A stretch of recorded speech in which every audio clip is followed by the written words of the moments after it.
This anime starts with an ugly loser masochistic mage who was given a last chance to live. He tried to fight using his weak magic, but everyone just laughed at him. In this world, being born into the right family, having natural talent, and working hard are what really matter to become a powerful magician. Sadly, no matter how much he tried, he couldn't make up for not being naturally talented. The noble told him magic would never work for him, and with a real magic spell, he ended his life faster than your father who left you. As he burned, he couldn't help but admire the spell, seeing it as something beautiful that only nobles could do. His dying wish was just to know more about magic, even if he couldn't use it well himself. But as he thought it was all over, he suddenly woke up surrounded by huge giants. Scared, he tried to defend himself with a tiny fireball. But surprisingly, even with tiny hands, his fireball attack managed to work. Outside, there was a huge celebration as it was announced that the 7th prince of the Salon Kingdom had been born. Our ugly loser had been reborn as Prince Lloyd, and everyone was shocked to see the damage the little baby's fireball had caused. Years later, Lloyd had grown a bit, but he's currently hiding from his maids. A knight then invites him to go on a raid, but he was too busy trying to escape from the maids. The knights then decided to leave him be, as unfortunately, being much younger than his brothers, Lloyd was out of contention for the crown. One of the knights didn't think it was worth gaining the kid's favor, but the other knight disagreed strongly. He believed Lloyd was amazing, as he was able to speak shortly after birth, and he preferred spell books instead of picture books. He also refused to drink milk straight from Mount Everest itself, like a true gentleman. But most importantly, this knight believed Lloyd might be the reincarnation of the great mage known as William Bordeaux, the father of sorcery. Lloyd confirmed that he was indeed reborn, although he was just a commoner in his past life. He had no clue why he was reborn into the privileged position of the 7th son of the royal family. Regardless, Lloyd didn't care about standing or glory. He followed the same philosophy he had in his past life. Discovering the wonders of magic in the world was all that mattered to him. In his new life, Lloyd is granted access to a vast library, perfect to immerse himself in. However, his studies are interrupted by Silpha, his teacher, who challenges him to a sparring match. However, Lloyd doubted the necessity of swordsmanship since he's not in line for the throne. But Silpha insists that royal succession isn't everything and reminds him of her duty to educate him. Lloyd realizes that the practice won't stop until he puts up a good fight, so he engages with more determination. Using his control-type magic, Lloyd secretly traces Silpha's moves, essentially fighting her with her own techniques. Despite his cheating, Lloyd recognizes Silpha's superiority in strength, stamina, and height. He decides to experiment using a physical enhancement and levitation spell to level the playing field. With a combination of physical attacks and magic, Lloyd fights more evenly. As the battle intensifies, Lloyd grows confident, believing he can win by making one different move.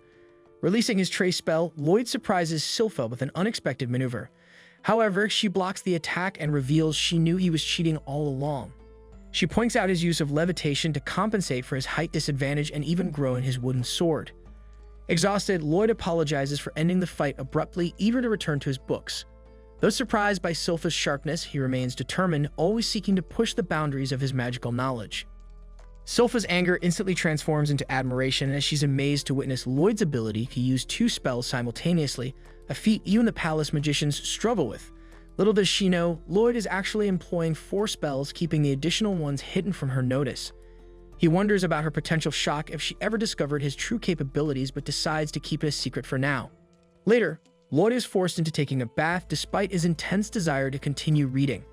The maids caution him against spending too much time in the library, warning him of a forbidden library's demon, grimoire, rumored to devour those who linger too long.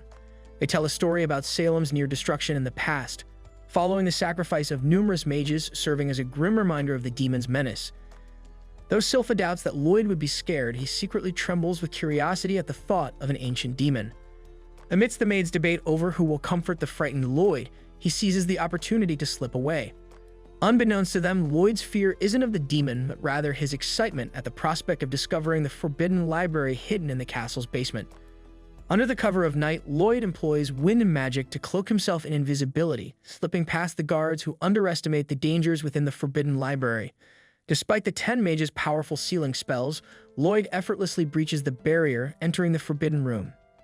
Inside, he marvels at the forbidden library's contents, briefly inspecting its ancient tomes.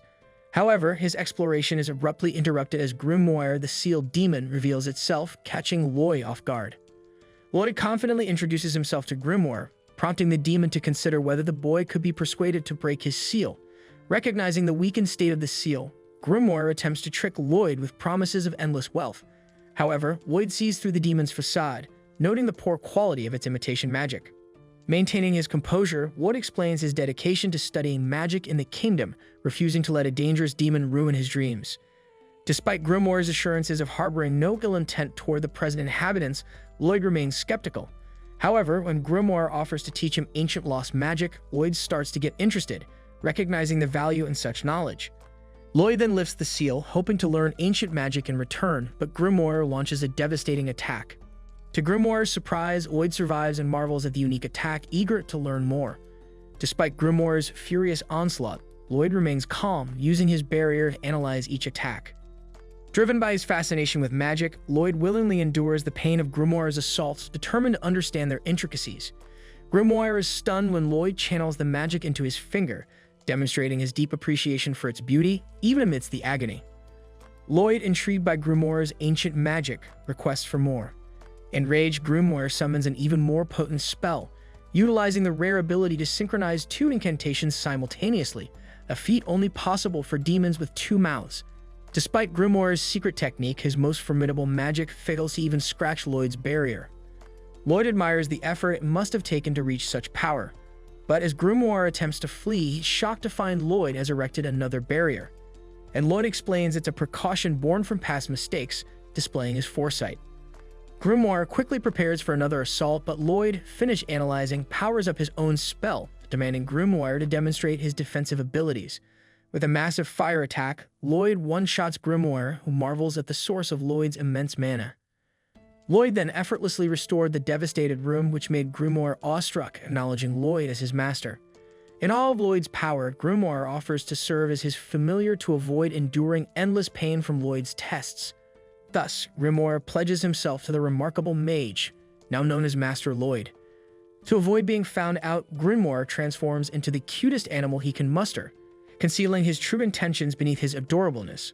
He's hoping that Lloyd will eventually lower his guard, providing opportunity to strike. Lloyd then instructs him to hop into his pocket, and Grimoire sees it as a foolish decision, but he complies nonetheless, intending to exploit Lloyd to seize control of his mind and body. However, Grimoire's plans are put to an end when he senses the density of Lloyd's mana, realizing he's facing a being beyond his understanding. Trembling in fear, Grimoire questions Lloyd's humanity, shattering his confidence. In a desperate attempt to butter up the powerful mage, Grimoire quickly changes his tune, suggesting Lloyd simply call him Grim.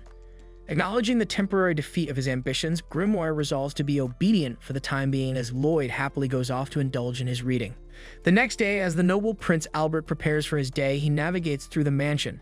However, Grim warns Lloyd of the approaching presence, and Lloyd instructs Grim to hide.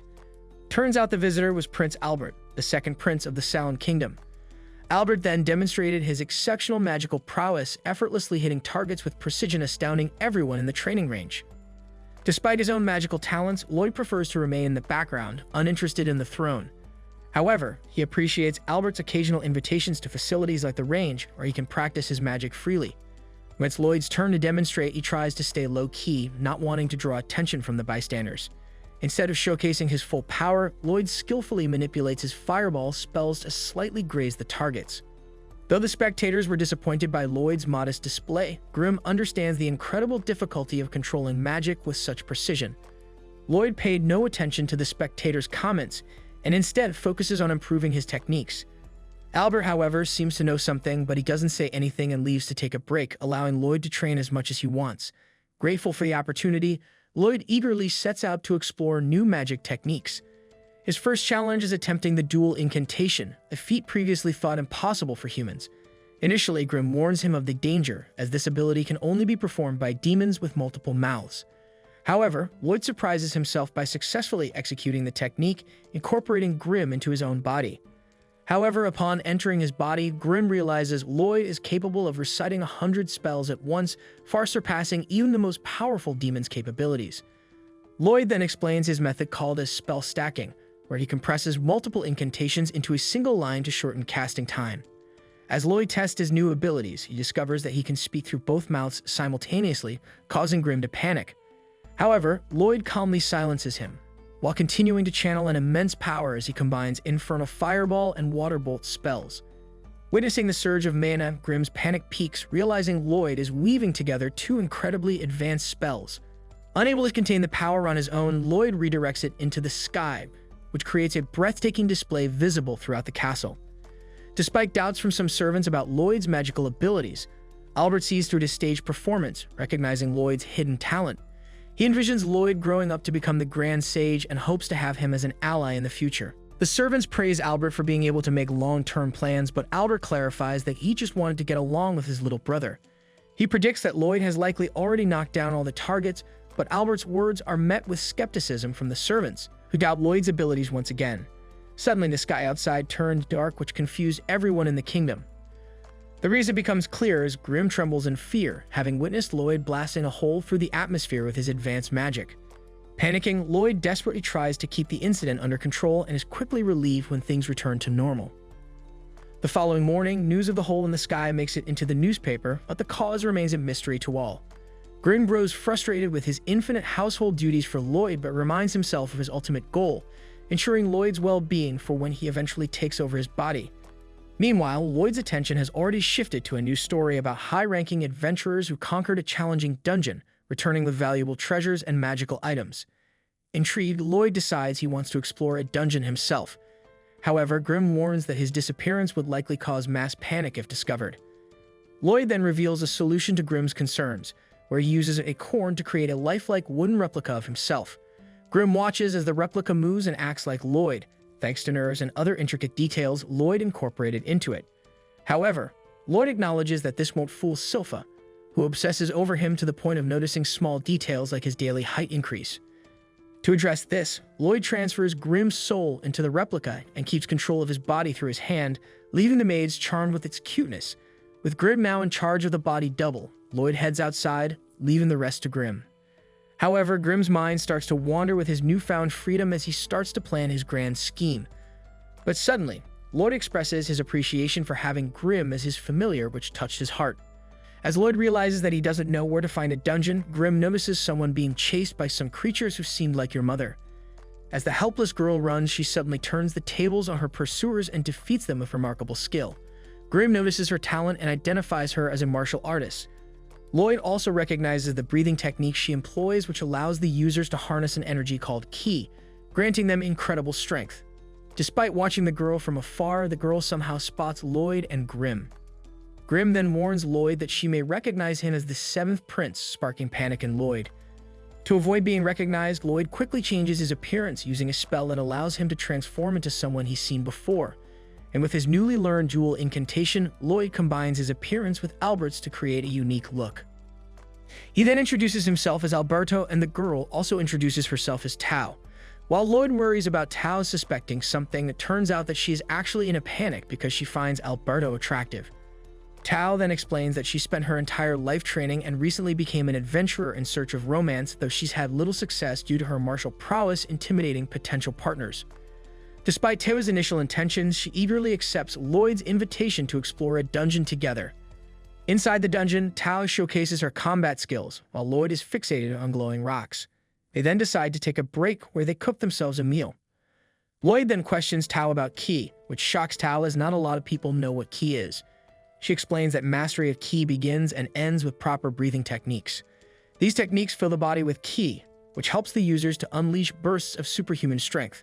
Tao then suggests that instead of focusing on mastering this technique, Alberto should concentrate on winning her heart. However, Lloyd ignores this and surprises Tao by successfully mimicking her breathing technique, though she warns him of the intense burning sensation it may cause if he's not used to it. Excited by this newfound power, he eagerly accepts Tao's offer to teach him more about ki, committing to practicing the technique until they leave the dungeon. Meanwhile, Grimm, on the other hand, is baffled by Lloyd's single-minded pursuit of magic despite his privileged life and finds himself shocked when Silpha appears behind him. In the dungeon, Tao demonstrates a ki blast, defeating the dungeon boss with ease. They receive a chest as a reward, but Tao explains that a dungeon with minimal growth won't give valuable loot. While examining the chest, Tao is astonished to see Alberto has already learned the ki breathing technique in such a short time. Realizing the potential benefits of having Alberto as her fiancé, she then opens the chest only to trigger a deadly trap. As a menacing foe emerges, Lloyd wonders if it's the true boss of the dungeon. Standing face to face with the dungeon boss, Ta urges Lloyd to leave while she handles the monster. However, Lloyd is determined to stay and witness her defeat this creature. However, without any warning, Ta unleashes her technique, blasting Lloyd out of the cave in hopes that he'll safely reach the dungeon entrance, albeit with a few bruises. As the boss turns its attention to Ta, she evades its attacks, pondering why such a formidable enemy appeared in a low-level dungeon. Recognizing the boss's strength, Ta realizes it will be a tough opponent even for an A-rank adventurer. Determined to buy time for Lloyd's escape, Ta focuses on dodging the boss's never-ending onslaught. On the other hand, after getting propelled by the blast, Lloyd flies through the dungeon. He's salty that he was forced to leave, as he still had a lot of questions about Ki. He then creates a barrier to slow his momentum before eventually coming to a stop. Unsure why Ta sent him away, Lloyd seeks Grimm's advice but receives no response until Grimm, in a small voice, tells him to return quickly, begging for his help. Back in the cave, Ta realizes she can't defeat the boss alone and decides to retreat slowly. However, the boss notices her use of Ki and reveals that he had consumed his fair share of people with similar skills in the past, gaining their knowledge. Dismissing Ta as unworthy of consumption, the boss expresses interest in Lloyd due to his swift reflexes, capable of dodging its attacks. As Ta confronts the boss, it somehow reminded her of Lloyd. However, despite their shared pursuit of knowledge, Lloyd and the boss are vastly different. She's impressed that Lloyd recognizes the importance of Ki and its potential power. Determined to defeat the boss, Ta unleashes her Ki attack, only to find it blocked by a barrier. Refusing to let the boss get the best of her years of training, Ta pushes herself to break through the barrier, unleashing a powerful energy beam that hits the boss. Exhausted from using all of her power, Ta collapses, unable to move. However, the boss levitates above her and prepares to unleash a spell that surpasses her Ki energy.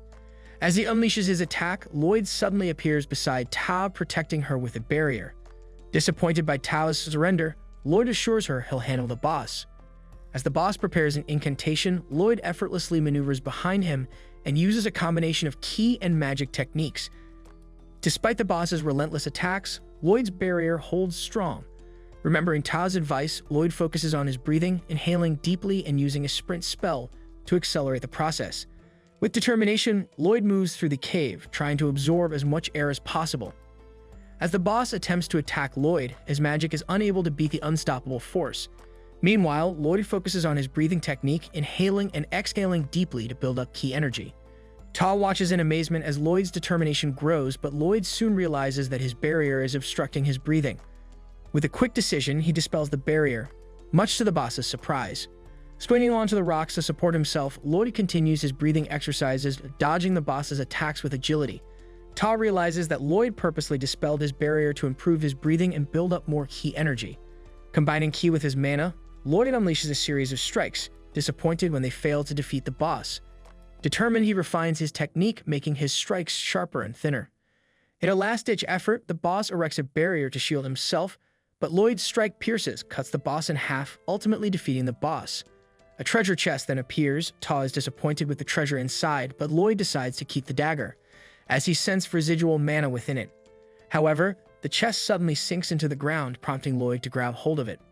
After learning that the chest is the dungeon's core, he realized that the chest's purpose was to consume magic items, absorb equipment dropped by adventurers, and create new dungeons. With this knowledge, it suddenly sparked a brilliant idea in his little mind. They narrowly evade disaster as the dungeon collapses around them, but Lloyd remains fascinated by the chest's function. Ta then questions Lloyd's use of his Ki techniques, suspecting it was to retaliate against the boss's mockery of her, but Lloyd reassures her it was simply for his enjoyment.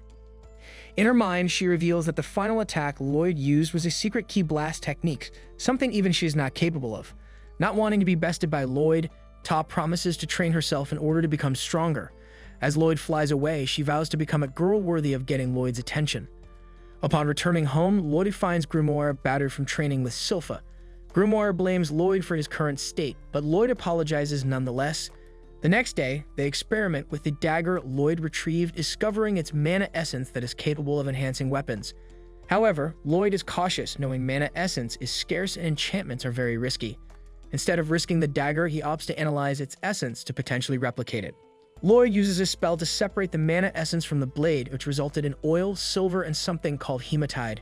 Grimoire, however, recognizes the hematite as something rare, which was a special powder from a monster's core. Lloyd then tells Grimoire that they can make more hematite using the chest they got from the dungeon. Lloyd is happy because now they have everything they need to make mana essence. He then asks his dad for help, and his dad gives him a lot of silver coins. They then melt the silver into liquid in the ancient library. Later, Lloyd and Silpha spar together. He tries to surprise her with magic, but Silpha outsmarts his little trick and hits him back. Even though Lloyd tried everything he could, Silpha still wins. However, after the fight, Silpha still gives Lloyd some oil. She tells him that it's okay because she's happy that he's not weak, referring to his performance the other day. She then came to the conclusion that Lloyd was just having a bad day. Grimoire, on the other hand, wonders how Silpha always wins, even when Lloyd uses his magic. Then Lloyd, with Grimoire's help, creates mana essence from the oil, silver, and hematite. He then seeks Prince Albert's assistance to help with his little experiment. Prince Albert then ordered the royal guards to provide their swords, allowing Lloyd to begin enchanting. However, during his first try, he overloads the sword with spells, causing it to break. Determined, he continues his little experiment, ultimately enchanting 50 out of 120 swords successfully. When Lloyd presents his results to his brother, Prince Albert is surprised that Lloyd successfully enchanted 50 out of 120 weapons. Lloyd, however, apologizes for the 70 swords that broke, revealing some mishaps during his experiment. In his mind, Prince Albert is impressed because even the best enchanter in the world can only successfully enchant 10% of their weapons. The guards, on the other hand, think that Lloyd is lying, which makes Silpha mad. But when one guard tries to put away his sword, it cuts through the scabbard like butter, revealing its authenticity. Lloyd then asks Prince Albert to see the weapons in action, and his brother agrees, inviting him to go on a monster hunt with them. As Prince Albert and Lloyd travel in a carriage driven by Silpha, Lloyd dozes off with Grimoire in his lap while Albert occupies himself with a book. Upon waking up, Lloyd notices some farmers, sparking his interest in observing people's daily lives. And as they enter the forest for their monster hunt, Lloyd wonders if monsters are common there, but Silpha explains they only mainly appear near a nearby lake. Excited to be on the expedition, Lloyd shares his enthusiasm for seeing his enchanted swords in action. Observing Lloyd's excitement, Albert acknowledges Silpha's attentive gaze on Lloyd. She then tells him that she appreciates being included in the expedition as she feels responsible for Lloyd's safety, revealing that it would be normal for her to worry because she's Lloyd's mentor. However, Albert suggests that there might be another reason she's concerned, teasing her about their relationship. Silpha reacts by drawing her sword, causing Albert to quickly take back his words. Suddenly, she interrupts to alert them of unexpected guests, kobolds armed with steel weapons. While the guards protect the carriage, Lloyd pretends to be frightened, though Grimoire sees through his act. Lloyd admits he detected the ambush using Tao's key technique, spectral detection, which allows him to be constantly aware of his surroundings through key breathing. Grimoire, however, realizes Lloyd's constant use of detection and barrier techniques, acknowledging his growing power. Lloyd focuses on the battle as the guards engage the kobolds, easily cutting them like butter, which surprises the guards themselves. Pleased with the enchantment's success, Lloyd observes how sharp the swords are, which made Albert proudly acknowledge Lloyd's genius and skill. Hearing this, Silpha also acknowledges Lloyd's excellence, standing atop a heap of defeated enemies. This frightened Lloyd as he knew she relied solely on her strength since he hadn't enchanted her sword. Suddenly, a kobold leaps out to attack the carriage, but Ta intercepts it mid-air, surprising everyone. She explains she sensed the monsters nearby and came to help. Lloyd almost accidentally calls out Ta's name, forgetting he's not currently in disguise. Ta then approaches him, noticing that he's using key breathing techniques and mistakes him for Alberto, his previous disguise. However, Silpha swiftly takes down a kobold going for Ta, warning her not to cause more trouble. But Ta defends herself, saying she was aware of the kobold due to her key techniques, leading to tension between her and Silpha. Seeing this, Albert quickly intervenes to ease the tension. He then suggests that they all bond by spending time together at the lake. As they arrive, he thanks Ta for ensuring their safe arrival and introduces himself as the second Prince of Salam. Surprised, Ta apologizes for her earlier behavior and tries to locate Lloyd, still suspicious of him. Meanwhile, Lloyd hides behind a tent, realizing Ta was able to locate him using spectral detection. He then decides to stay quiet to avoid suspicion. As soon as she enters his tent, he is met with the top 2 tallest mountains in the world. But somehow, this actually annoyed Lloyd, who asked why she was changing in his tent. Silpha then tells him that she's assigned to protect Lloyd, which includes spending the night with him. Suddenly, Ta walks in, catching them off guard. As soon as she enters, Silpha attacks Ta, but she evades the blow. They then argue while Lloyd takes the opportunity to slip away, fighting the atmosphere more suffocating, even when he's not at the castle. Albert teases Lloyd about his playboy reputation and mentions Silpha's changed behavior since she was assigned to him. Silpha, on the other hand, questions how Ta found them, but Ta insists that she used her key senses, acclaiming Silpha doubts. Albert then warns Lloyd about the dangers of relationships with women, emphasizing that it can be horrifying. Meanwhile, Ta and Silpha continue to engage in their argument, drawing the attention of the guards who end up being beaten by the two of them. After their argument, Ta then informs Silpha of her task to repair a chapel on a nearby hill. However, concerned for her safety, Albert suggests that she stay with them for the night to keep watch. But not long after, their plans are instantly interrupted by the sudden appearance of a bear wolf. Seeing this, Silpha urges Lloyd to stay behind her as they prepare to face the creature. Observing the wolf's agility, Lloyd seeks Grimoire's opinion, but notices Grimoire's unusual behavior. Grimoire seems to be preoccupied with thoughts about the rundown chapel, leaving Lloyd puzzled. As the wolf attacks the guards, Ta intervenes with her key strike to save one of them.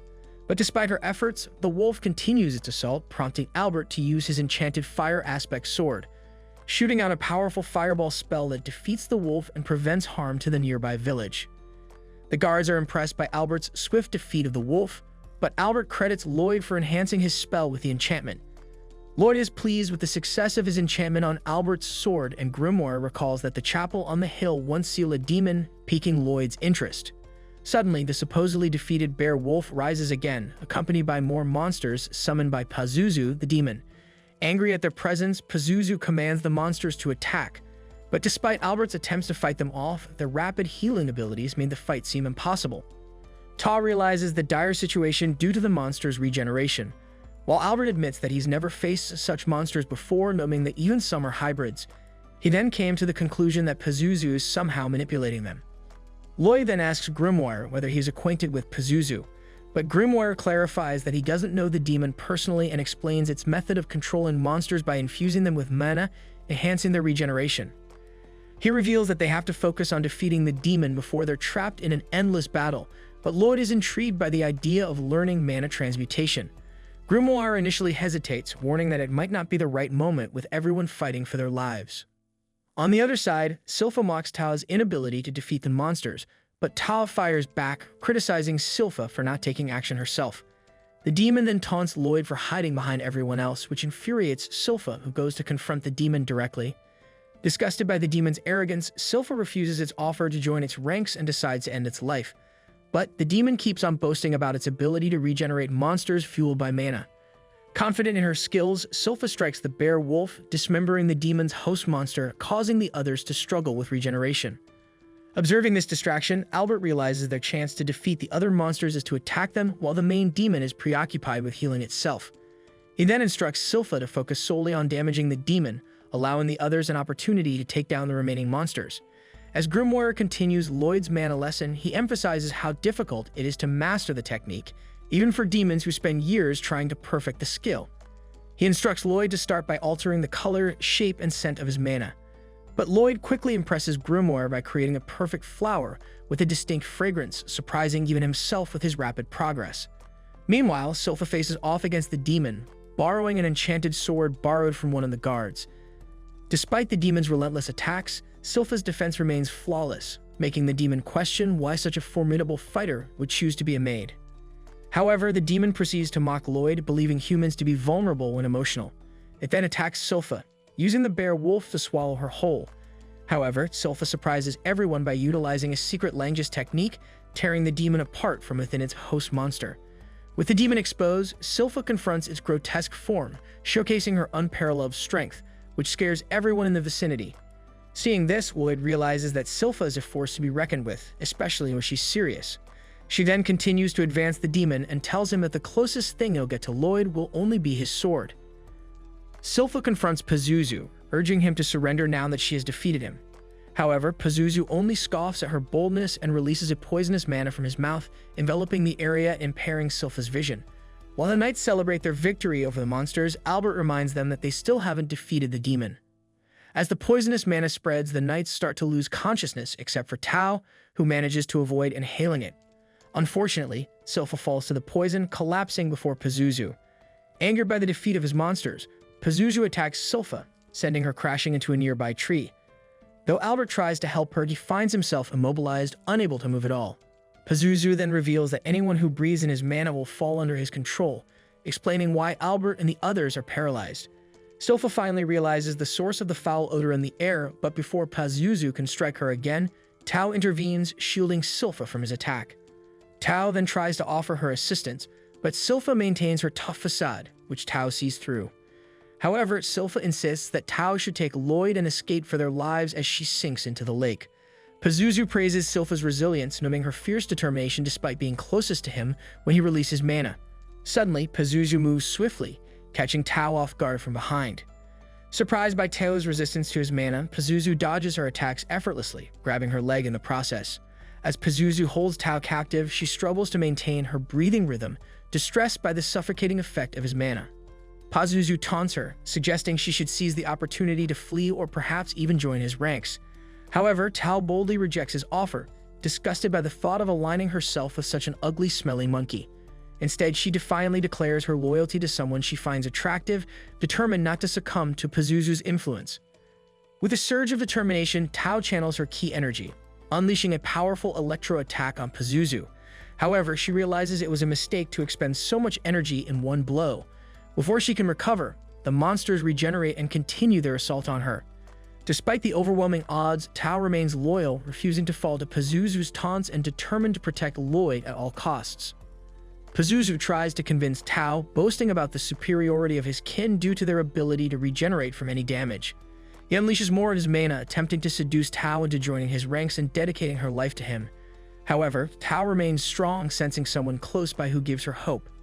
Curious, Pazuzu asks about this person, and Tao reveals she's referring to her hottie, who she believes will defeat him. Disgusted, Pazuzu loses interest in Tao, dismissing her as a mere dog in heat. Instead, he focuses on corrupting Silpha, intending to make her his eternal slave to compensate for his lost kin. As Pazuzu plots his next move, Lloyd realizes how he's been controlling the bear wolves. Pazuzu confirms Lloyd's suspicions, revealing his cruel methods of manipulation. Lloyd is stunned by the revelation, but Pazuzu is quickly shocked when he notices Lloyd and Grimoire seemingly unaffected by his mana. Questioning why a demon like Grimoire is protecting a human, Pazuzu is confused as he's never seen such a submissive demon before. Pazuzu continues his mockery, taunting Grimoire for his appearance, but Grimoire is angered by the demon's insults. Initially, he considers giving Pazuzu some advice but decides not to, deciding to let Pazuzu face the consequences of his actions. Pazuzu commands his minions to attack Lloyd, presenting an opportunity for Lloyd to attempt mana transformation due to the abundance of monsters. Lloyd knows he needs a substantial amount of mana for this, but despite his limited control over it, he channels more than enough to create a warm and peaceful atmosphere. The bear wolves are enveloped by Lloyd's mana, allowing him to gain control of the monsters. Lloyd instructs one of the wolves who consumed Tao to release her. Impressed by Lloyd's sorcery, Pazuzu releases more mana to regain control, but Grimoire reveals that he has already undone his manipulation of the wolves. The monsters start to turn on Pazuzu, attacking him and freeing Silpha. Lloyd, on the other hand, marvels at their coordination and power when led properly. Enraged, Pazuzu strikes down the bear wolves for betraying him, still trying to hide the fact that he sent their parents to the heavens. He then tells Lloyd that his magic will never match that of a demon, repeating Grimoire's earlier warning about the resilience of demons against magic. Pazuzu, aware that he's no longer sharing his mana with the monsters, decides to unleash his full power. Meanwhile, Lloyd is curious about why demons have never fallen to magic and is eager to discover the limits of a demon's resistance. As Lloyd releases his mana, Pazuzu is astonished by what he sees. Grimoire observes that Pazuzu finally understands why his mana didn't affect Lloyd. Lloyd thanks Pazuzu for voluntarily allowing him to test various spells. Realizing that he's doomed, Pazuzu tries to awaken from what he perceives as a nightmare. Lloyd attempts to cast a barrier around Pazuzu, but the demon evades in time, realizing Lloyd's intentions were not to fight but to capture him for experimentation. Desperate to escape, Pazuzu tries his best to flee, dodging Lloyd's barriers and pleading for him to stop. Taking cover behind a rock, Pazuzu tries to catch his breath, only to narrowly evade another barrier cast by Lloyd. Grimoire then wonders how many barriers Lloyd can cast simultaneously, but Lloyd reveals he can conjure 20 at once and potentially more with Grimoire's assistance. Lloyd aggressively casts more barriers, forcing Pazuzu to dodge all of it. Frustrated and disbelieved by Lloyd's ability to maintain so many spells, Pazuzu searches for an opening to escape, but finds himself increasingly cornered by Lloyd's relentless onslaught. In the midst of the chaos, Pazuzu congratulates himself for evading Lloyd's barriers. However, his self-praise is abruptly interrupted when Lloyd ensnares him in his domain expansion. Desperate to break free, Pazuzu questions whether Lloyd intends to experiment on him, but Lloyd reminds him of his earlier declaration that magic wouldn't affect him. Lloyd then confronts Pazuzu about his crossbreeding experiments with the bear wolves, which angers him even more. Lloyd exposes Pazuzu for his horrible actions against the monsters, denying him the right to complain. Activating a rapid spell-casting technique, Lloyd approaches Pazuzu in his domain expansion. Pazuzu, realizing the magnitude of Lloyd's power, pleads for mercy and offers to fulfill any desires Lloyd may have in exchange for sparing his life. Lloyd, however, absorbed in his magic, pays no attention to Pazuzu's pleas. Unleashing a potent spell combining all 4 natural elements, Lloyd marvels at his ability to cast 240 spells per minute. Ignoring Pazuzu's, Lloyd wishes to maintain the spell's activation for 30 minutes, captivated by its beauty. 5 minutes later, Lloyd calls out to Pazuzu, but he receives no response, sparking fear that the demon may have succumbed to his spells. In his last moments, Pazuzu reflects on how his legacy crumbled in mere minutes despite centuries of preparation. Grimoire then explains to Lloyd that demons possess high resistance to magic, but can be overcome by a relentless barrage of spells. Saddened by his downfall, Pazuzu and Lloyd share a fleeting moment of acknowledgement before Lloyd notices the other's awakening, prompting him to leave to conceal his actions. Rejoining the group, Lloyd fabricates a story about Alberto's intervention in defeating the demon, leaving Tao searching in vain for a glimpse of him. Grimoire, now empowered by Pazuzu's essence, harbors aspirations of defeating Lloyd in a rematch, recognizing that he still has much to learn to rival Lloyd's strength. Upon their return to the castle, the king commends Albert for his role in defeating the demon and its horde, though he warns him for venturing out with only his personal guards. Albert acknowledges his mistakes and updates the king on the adventurers who aided them, noting Alberto's disappearance and Tao's quest for her beloved. Intrigued by Alberto's prowess, the king tries to further gain information, but Albert redirects the conversation to Lloyd's indispensable contribution. He proposes that Lloyd should be allowed to compete for the throne, acknowledging his role in creating weapons that destroyed the monsters. The king acknowledges Lloyd's abilities but expresses concerns about introducing more competition for the throne. Albert reassures the king that he's prepared to lose the throne to someone more deserving, emphasizing the importance of fairness and Lloyd's potential as a ruler. However, he playfully warns Lloyd that he won't surrender easily, setting the stage for a friendly rivalry. When the king asks Lloyd if he's interested in contesting for the throne, Lloyd declines without much emotion. Instead, he went out to the courtyard to play with one of the bear wolves that followed him home. Grimoire, feeling jealous of the bear wolf's closeness to Lloyd, puffs himself up, hoping for some attention from Lloyd too. But his attention shifts when Silpha enters the courtyard. Hastily, he hides Grimoire in the bear wolf's fur, introducing him as Shiro. Silpha then suggests using magic to teach Shiro, which Lloyd wanted to give a try. Meanwhile, inside Shiro's fur, Grimoire is baffled as Lloyd declines the throne offer just so he could focus on magic. The king admires Lloyd's humility for turning down the throne opportunity, but Albert believes Lloyd's destiny may lie beyond their kingdom. Excited about Lloyd's potential, the king eagerly anticipates what he will achieve in the future. Lloyd impresses Silpha with the tricks Shiro can perform, and he's amazed that Shiro was able to learn simple tricks so quickly. When Lloyd attempts to teach Shiro more complex tricks by inscribing them into spells, Shiro always ends up confused and dancing. Lloyd then explains the issue to Silpha, who suggests seeking help from a monster expert, which is when they both think of the same person and decide to visit Princess Alias's tower. Despite Silpha's reluctance, they arrive at the princess's tower with Grimoire hidden in Shiro's fur. Lloyd marvels at the grandeur of the tower, and we soon learn that Elise is Lloyd's elder sister, the sixth princess of Solum, who adores animals of all kinds. Elise eagerly greets Lloyd with an unexpected elbow drop and overwhelms him with affection, hardly letting him get a word in. She proceeds to greet him in Sweet Home Alabama style, which shocks Silpha. Soon after, she notices that Lloyd seems weakened, and she rushes to his aid. Eris, the tower maid, however, scolds Elise for her antics, especially for kissing Lloyd, but Elise tells her that she can't resist because Lloyd looks too adorable. Soon after noticing Shiro, Elise wonders if the bear wolf is the reason Lloyd visited her. Lloyd then introduces the bear wolf as Shiro, and was surprised that Elise quickly recognized Shiro's true nature as a bear wolf. Elise, however, claims that her insight was intuitive and attributes it to her animal mana thing. Soon after seeing this, Silpha suggests leaving, doubting Elise's understanding of mana and her ability to teach Lloyd intimate monster communication. But Lloyd decides to stay a bit longer, intrigued by what Elise might offer. He asks Elise about her own monster, and she reveals Lyru, a lesser Fenrir, appearing behind them. Sylpha's bonnet is snatched by Liru and presented to Elise, showcasing her control over the Fenrir. This made Lloyd marvel at her command, impressed by her ability to communicate without any visible cues. He's eager to learn and asks Elise to teach him to communicate with Shiro as she does with Liru. But Elise warns him it won't be easy and explains that love is the key to monster communication.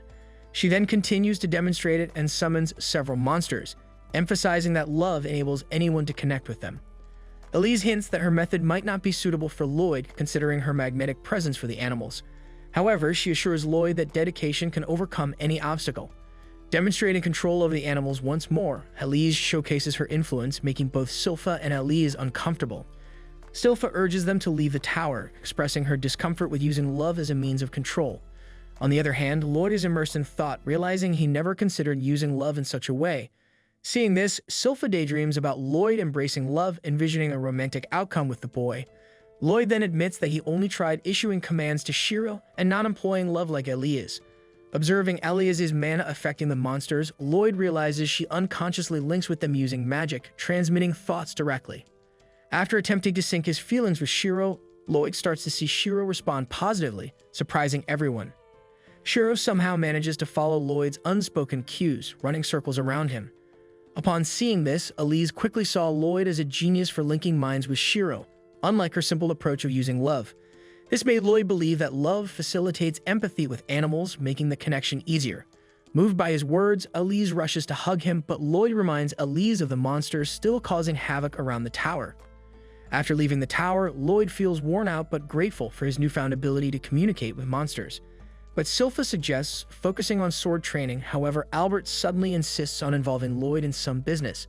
They soon meet Diane, the fourth prince, who doubts Lloyd's enchanting skills and wants to test Lloyd to confirm them firsthand.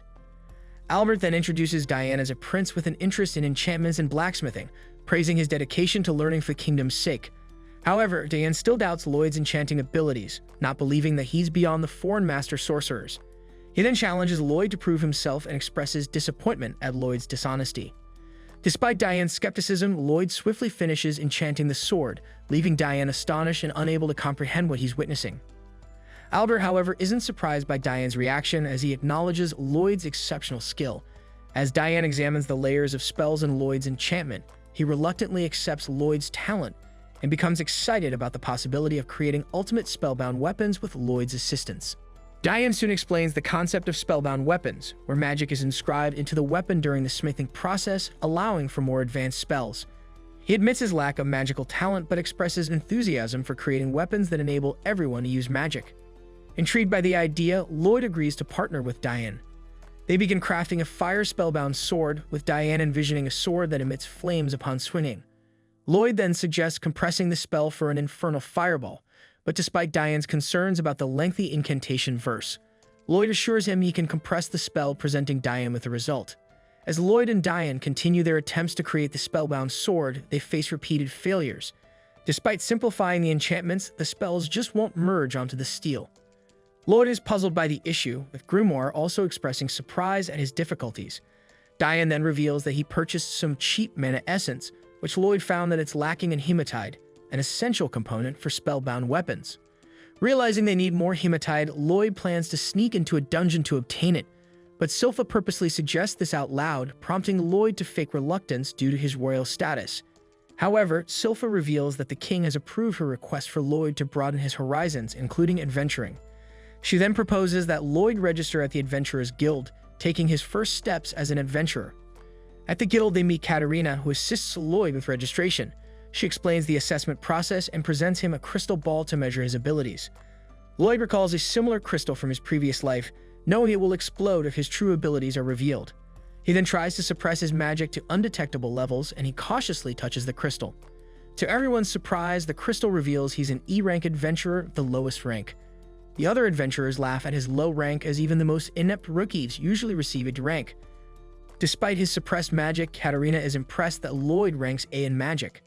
She suggests that he could one day rival the renowned Silver Blader, though the other adventurers scoff at the idea, unable to envision an E-rank reaching such heights. They doubt Lloyd could achieve the same fame as the Silver Blader, who conquered numerous dungeons before abruptly quitting adventuring. Ignoring the adventurers, Silpha asks Katarina if they can go on a dungeon run, but Katarina explains that Lloyd needs a B-rank adventurer in his party for that. Silpha then suggests that she re-register to meet the requirement, as it turns out that she was the Silver Blade. However, Katarina informs her that she would start from C rank if she did so. But suddenly, Tao offers Lloyd her help. However, Silpha questions why she's not searching for Alberto. Tao then confesses that she was unable to find him and asks Lloyd to introduce her to Albert as a favor instead. Lloyd is surprised to learn that Tao is also an adventurer, but she explains that she did it by accident as her true purpose was to search for Alberto. Silpha agreed to her help, but she also mentions that she once faced tough foes, which was the Assassin Guild. They soon embark on dungeon runs to collect materials while Diane waits for Lloyd's return. The scene then shifts to Albert visiting Diane, expressing impatience. Diane notices that something might be wrong with the kingdom, which was most likely war, but he assures him that they'll mass-produce the weapons once Lloyd returns. Suddenly, Lloyd arrives with a chest full of hematite, and they finally succeed in smithing the weapon. After crafting the sword, Diane tested in the training room, where it blew up the whole training range, surprising everyone. Succeeding in their smithing quests, Diane started to mass-produce the weapons, although using a lesser fireball. Exhausted, Lloyd retires to bed, sensing something in the courtyard outside. He's surprised that Shiro didn't sense it, as he usually does, and looks out the window to see a masked boy standing there. The intruder initially attempts to flee upon being spotted by Lloyd, but he quickly encloses her within a barrier using his magic to prevent her escape. Lloyd then approaches her with a friendly demeanor, but the intruder, realizing she's been caught, sheds her disguise and triggers a spell she'd rather not use on children. Lloyd quickly senses the pleasant scent of her poison, but recognizes its potential danger, attempting to purify it with his spell. However, the intruder informs him that her poison cannot be cleansed by anyone. This intrigues Lloyd, realizing that the intruder's poison must be a unique transmuted mana abnormality, a trait possessed by a select few individuals known as the Blighted. Despite being scorned by society, the intruder introduces herself as Ren, the poison moth. Lloyd, however, fascinated by her abilities, observes as she effortlessly breaks a portion of his barrier, marveling at her power. Ren assures Lloyd that he won't lose his life from the small amount of poison he's absorbed, but warns him of the pain he'll experience in the coming days. After bidding Lloyd farewell, Ren flies away into the night sky. But as the effects of her poison wear off, Lloyd reflects on her ability to mask her presence so effectively. Grimoire then reminds him that it's not the time to admire her, and Lloyd confirms that he's no longer affected by the poison, having healed himself with a healing spell. Lloyd then explains to Grimoire of his intention of letting Ren go so he could track her to the Assassin's Guild headquarters, which he learned about from Silpha the day before. He recalls Silpha mentioning the unique abilities of each assassin, piquing his interest. Lloyd then begins to track Ren's movements, which amazes Grim as he can still detect her even when she completely removes her presence. Dressed up and ready to pursue Ren, Lloyd sets off while Silpha, armed and accompanied by Shiro, arrives in the courtyard, but is too late as Lloyd has already departed. Back at the headquarters, Ren reports back to her superior about being spotted and the castle's production of spellbound swords. She suggests that they may be preparing for war, but her superior dismisses her concerns, urging her not to emulate their former leader, Jade, as he is long gone. Ren, however, insists that Jade will return, but her superior disagrees. But as they argue, another assassin intervenes, warning them that they've been watched the entire time. Little Harry Potter then reveals himself, but Ren is surprised to see Lloyd moving freely despite her poison. Her superiors are also taken aback by Lloyd's abilities, realizing he's not just an ordinary kid. Another assassin becomes interested in Lloyd upon learning that the intruder is the 7th Prince, who's responsible for the spellbound sword's mass production. Despite the assassin's warnings that he can't escape, Lloyd calmly approaches them, deactivating his barrier. Grimoire is puzzled by Lloyd's decision to leave himself vulnerable, but Lloyd explains that he wants to face the assassin's abilities head-on, not wanting to waste their unique powers. He assumes a martial arts stance, ready to engage them, and instructs Grimoire to stay out of the fight. Grimoire, however, advises him to put up a barrier, but before he can finish his sentence, an assassin attacks Lloyd, inadvertently hitting Grimoire in the process. Lloyd successfully blocks the assassin's attacks using his cape and martial arts skills. Impressed by the assassin's fluid movements, Lloyd remains focused, using techniques he learned from Tao to keep up. The assassin, introducing himself as Babylon, the Warp Blighted, explains that his unique ability is to bend and move his body to fit through small spaces, earning him the nickname, the Giant Rat. Lloyd realizes that Babylon's warp abilities are unique as they don't rely on magic. But suddenly, another assassin named Crow appears and commands Lloyd to sink, causing Lloyd to feel heavy and fall to his knees. He then reveals himself as the Cursed Blighted, whose words are imbued with mana. which stopped him from speaking to avoid causing harm. Galley, known as the Spider, the Web-Blighted, attacks Lloyd with mucus-based abilities. However, Lloyd quickly breaks free from the white mucus and analyzes their abilities with a smile. Talia, the Pain-Blighted, also attacks Lloyd, which she does by sharing her injuries with him, but Lloyd surprises everyone by healing both himself and Talia with a spell. As the assassins line up to face him, Lloyd shows no fear or shame, even with his willy dangling in the air. He continues to reinforce his blade with strength and adopts Sylphus sword techniques, initially surprising the assassins. Lloyd then attacks them with a deranged smile, taking down Babylon despite his body's softening ability. Crow and Galley try to retaliate, but Lloyd avoids Crow's speech magic, causing it to affect Galley instead. Lloyd also swiftly defeats Talia and sets his sights on Crow, wondering how he'll counterattack. Despite Crow's attempts to command him, Lloyd takes him down, feeling his body grow heavier in the process. Galley, angered by Lloyd's actions, threatens him, but Lloyd remains focused on attacking Talia. Despite Talia's warning that harming her would hurt him due to their linked bodies, Lloyd shows her the power of gender equality, causing her pain but also experiencing a strange delight from her abilities. Galley tries to restrain Lloyd, but he breaks free once again and sends Galley flying into the wall. Lloyd is intrigued by their abilities and asks Ren to demonstrate hers, but she refuses, considering Lloyd a psychopath. He decides to approach her anyways, but Galley quickly explains that none of them can fully control their powers. As Galley attacks once more, Lloyd dodges and electrifies him with magic. Ren attacks Lloyd in retaliation, but he erects a barrier to block her poison. But it turns out Galley feels better due to Lloyd's spell. He sheds tears of joy as his curse has just been lifted. Lloyd then clarifies that his spell only grants control over their abilities and doesn't remove them completely. He also offers to inscribe the rest of the assassins with the spell, and they gladly accept, relieved to finally have control over their mana. As Galley begins to tell Lloyd the origin story of the Assassin's Guild, Lloyd initially shows disinterest, but eventually becomes intrigued. Galley recounts how the guild was formed by Jade, their leader known as the Phantom Blighted, who possessed the ability to be teleported randomly across the world. One time, Jade returned after a long absence and inspired them with his vision of helping behind the scenes, leaving their emblem, a coin with a wolf head, at each job site to show the world their good purpose. However, as he was in the middle of his speech, Jade disappeared again, leaving the guild to deal with problems the Adventurers Guild couldn't solve. Hearing this, Lloyd becomes intrigued by Jade's teleportation ability, but his attention is quickly diverted when a letter suddenly appears. It turns out to be from Jade, informing them that he's heading to the Lordos domain. Sometime later, Sylpha arrives at the hideout and finds Lloyd's letter, which states that he will be going to the Lordos domain with the Assassin's Guild. As she returns to Prince Albert, they discuss the contents of the letter together. Initially, this made Albert think that Lloyd was kidnapped by the Assassin Guild in conjunction with the Lordos clan, prompting him to consider war. However, upon further reflection and Sylpha's agreement, they realize that Lloyd wouldn't allow himself to be captured and begins to suspect a different scenario. But suddenly, Sylpha presents Albert with Lloyd's clothes, which were filled with an unusual white sticky substance. This enraged everyone in the room, causing Prince Albert to quickly declare war, while the carefree Lloyd continues to travel to the Lordos domain with the Assassin Guild. The members of the Assassin Guild were taken aback when they saw their guild's emblem on the letter that had suddenly appeared. They were puzzled about its origin, and Galley swiftly opened it. Inside, they found a message from Jade, their long-lost leader. Jade apologized for his prolonged absence and revealed that he had overthrown the rulers of Lordos who were preparing for war. He announced that he had become the Lord of Lordos and was ready to receive the guild members at the Lord's Manor. He also mentioned that he had prepared a celebration to welcome them and expressed his desire for them to live together as he had promised.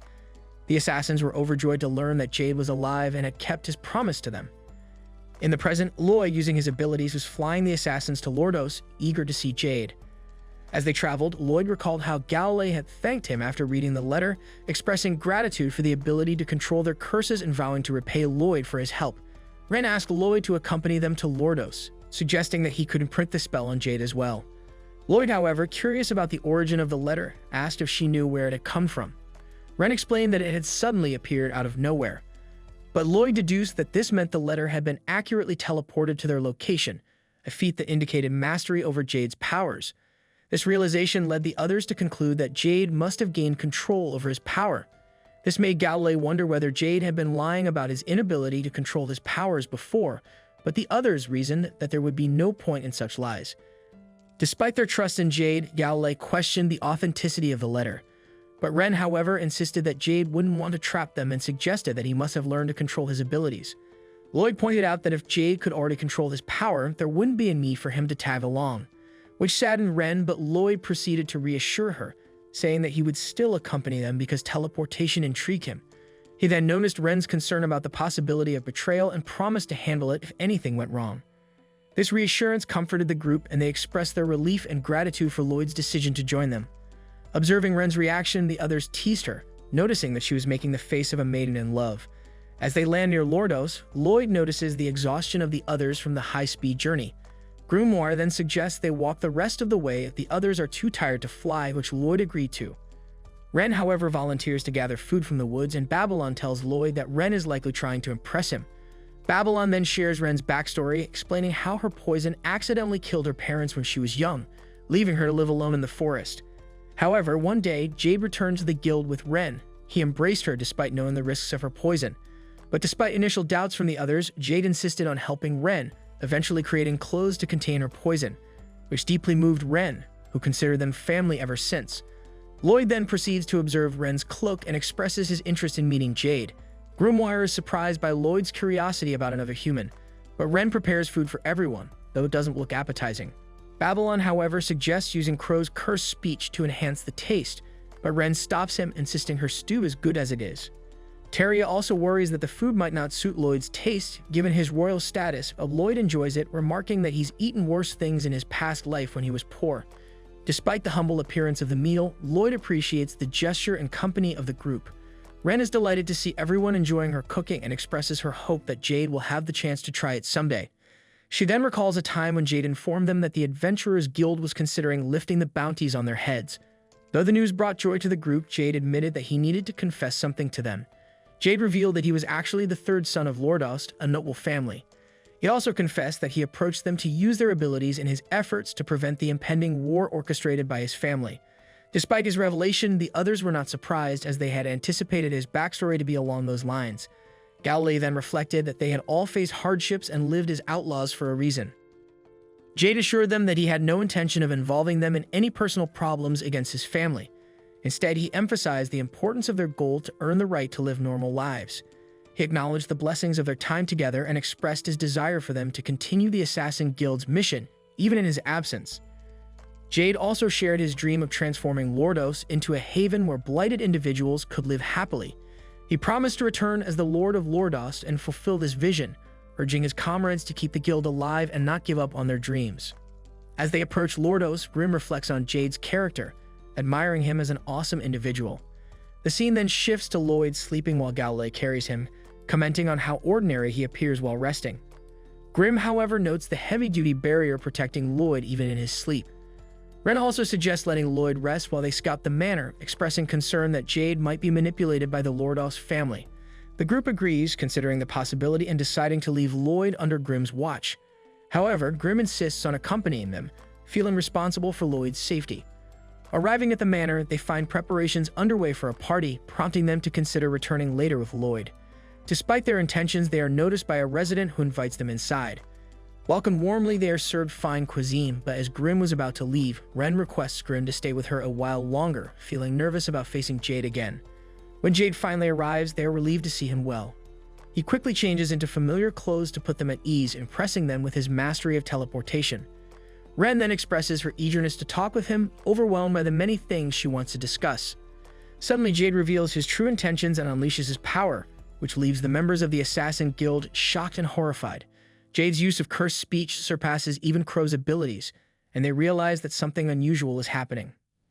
Jade then reveals himself as a demonic figure named Gizarm, who boasts about his collection of blighted individuals and offers them as vessels for the demons inhabiting the manor. He points to Ren as a poison blighted and prepares to sacrifice her for the demons. But in a desperate attempt to stop him, Grim attacks Jade with his magic and urges everyone to escape. However, Jade easily overpowers Grim, leaving him wounded, landing beside the sleeping Lloyd, who wakes up to the chaos around him. As Lloyd learns about the situation from Grim, they witness shadowy figures emerging from the bodies of the possessed individuals. Galilee recognizes them as psychic life forms capable of infecting and controlling humans. Jade, now identifying himself as Gizarm, reveals his true identity as a demon from the nether world. He explains that he sought Jade's body for its teleportation ability and spent months wearing down his mind to gain control. Despite Jade's resistance, Gazarim eventually succeeded using Jade's body to target his friends. Enraged and desperate, Ren confronts Gazarim, demanding to know what he did to Jade, but in response, Gazarim kicks her aside, revealing that Jade tried to end himself to protect his friends, but was healed every time. As Gazarim continues to taunt Ren and the other Blighted, he reveals the extent of his manipulation over their friend's body. Gazarim then proceeds to mention Ren's past to add to her pain, but soon notices the spell on her arm. He then demands information about the spell on Ren's arm, but Ren struggles to remain silent due to the cursed speech. Torn between loyalty to her friend and the overwhelming pressure from Gazarim's influence, she recalls the happy memories she shared with Jade, further strengthening her resolve to protect her friend's secrets. But just as Ren is on the verge of breaking, Lloyd suddenly arrives on the scene, using his formidable magical abilities to shield the Assassin Guild members with barriers and unleash a powerful spell that tears a hole in the manor. Ren is relieved to see Lloyd as he quickly heals her injury and demonstrates his care for her well-being. He urges the Blighted to flee, knowing they would only hinder his efforts against Gazarim. Initially, Ren hesitates to leave, but Galilei reminds her of the danger they face and the futility of fighting against such overwhelming odds. Meanwhile, Gazarim eliminates one of his own demons for questioning whether he was still alive. He then commands the remaining demons to pursue the assassins, recognizing their skill in evasion and the need to eliminate them before they become a threat again. Lloyd, undeterred by the odds stacked against him, confronts the demons head-on, demonstrating his determination to protect those in danger. But when faced with a deadly attack from two demons using cursed speech, Lloyd's quick thinking saves him as he dodges the attack, leading to the demise of one of the demons. However, Grimm warns Lloyd about the true nature of Gazarim's power, explaining that it bypasses conventional magical defenses and directly affects the victims. Despite understanding the gravity of the situation, Lloyd remains resolute in his determination to confront Gazarim and put an end to his reign of terror. Using his magic to analyze Gazarim's abilities, he then highlights the dangers it presents. He explains that Gazarim's manipulation of mana directly bypasses traditional barriers, likening it to water slipping through a sieve. This makes Gazarim's attacks far more dangerous and difficult to defend against compared to normal magic. Grimm's explanation further explains the threat. He clarifies that demons are ranked from the 10th to the 1st class, with higher classes being more formidable. While most of Gazarim's lackeys are weak 10th class demons easily handled by sorcery, Gazarim himself is a demon lord, a member of Netherworld royalty. Grimm warns Lloyd that even 100 first-class demons would be no match for Gazarim, emphasizing his catastrophic power. Despite Grimm's insistence that Lloyd should run, Lloyd's determination to face Gazarim does not waver. As he approaches Gazarim, the Demon Lord questions his identity, vaguely recalling something about Lloyd from Jade's memories. Lloyd introduces himself as the 7th Prince and expresses his regret that he never got the chance to meet Jade, blaming him for the situation. The confrontation between Lloyd and Gazarim intensifies as they exchange accusations. Gazarim dismisses Lloyd's interference as a disruption to his plans and lair, while Lloyd argues that Gazarim's pursuit of the Assassin Guild, who represent new frontiers in sorcery, is the true main issue. Grimm, deeply concerned, advises Lloyd to retreat again, emphasizing the overwhelming odds against them. He explains that using sorcery against a demon like Gazarim is akin to trying to attack a fish with water. While high-pressure mana might affect lesser demons, Gazarim, who thrives in the depths of sorcery, finds such attacks as mere annoyances. Gazarim then demonstrates his power by launching a barrage of mana arrows at Lloyd, effortlessly piercing multiple layers of Lloyd's barrier. Despite this, Lloyd manages to dodge most of the arrows, though some almost penetrating his defenses. Gazarim teleports above Lloyd, breaking his barrier with a kick, and then attacks with more arrows. Lloyd, however, responds with earth magic, erecting a shield to block the onslaught. The Assassin Guild, witnessing the battle, is awestruck by the display of power from both the monsters. The demons, meanwhile, refocus on their original mission to capture the assassins. Seeing this, Galilei urges Babylon to quickly open the gates of the fort to facilitate their escape. As the fight progresses, Grimm's fear intensifies, especially after seeing Gazarim easily break through Lloyd's defenses. Gazarim, however, is surprised that Lloyd remains unharmed and realizes that the only thing Lloyd reacted to was his teleportation magic. Lloyd then points out that this ability doesn't truly belong to Gazarim, implying it's stolen from Jade. However, Gazarim arrogantly claims that Jade lacked the necessary control over the power, whereas he, a demon born as a master of mana, finds it trivial to wield. He explains that while humans need abstractions and spells to master such abilities, his kind are already proficient, making complex sorcery simple for them. He compares the Blighted to birds born with wings but lacking the wisdom to use them effectively. He believes that the Blighted should offer themselves as vessels for demons, as they are even hated and feared by their own kind. Gazarim sees this as the Blighted's path to perfection and intends to demonstrate it to Lloyd. He then attacks Lloyd with teleported arrows, embedding them into Lloyd's body and revealing that he named the arrows after Jade. Meanwhile, Galloway uses his sticky thread magic to temporarily restrain the demon lackeys, buying time for the Assassin Guild to escape. Despite their efforts, the demons manage to free themselves just as Babylon opens the gates for the guild to flee.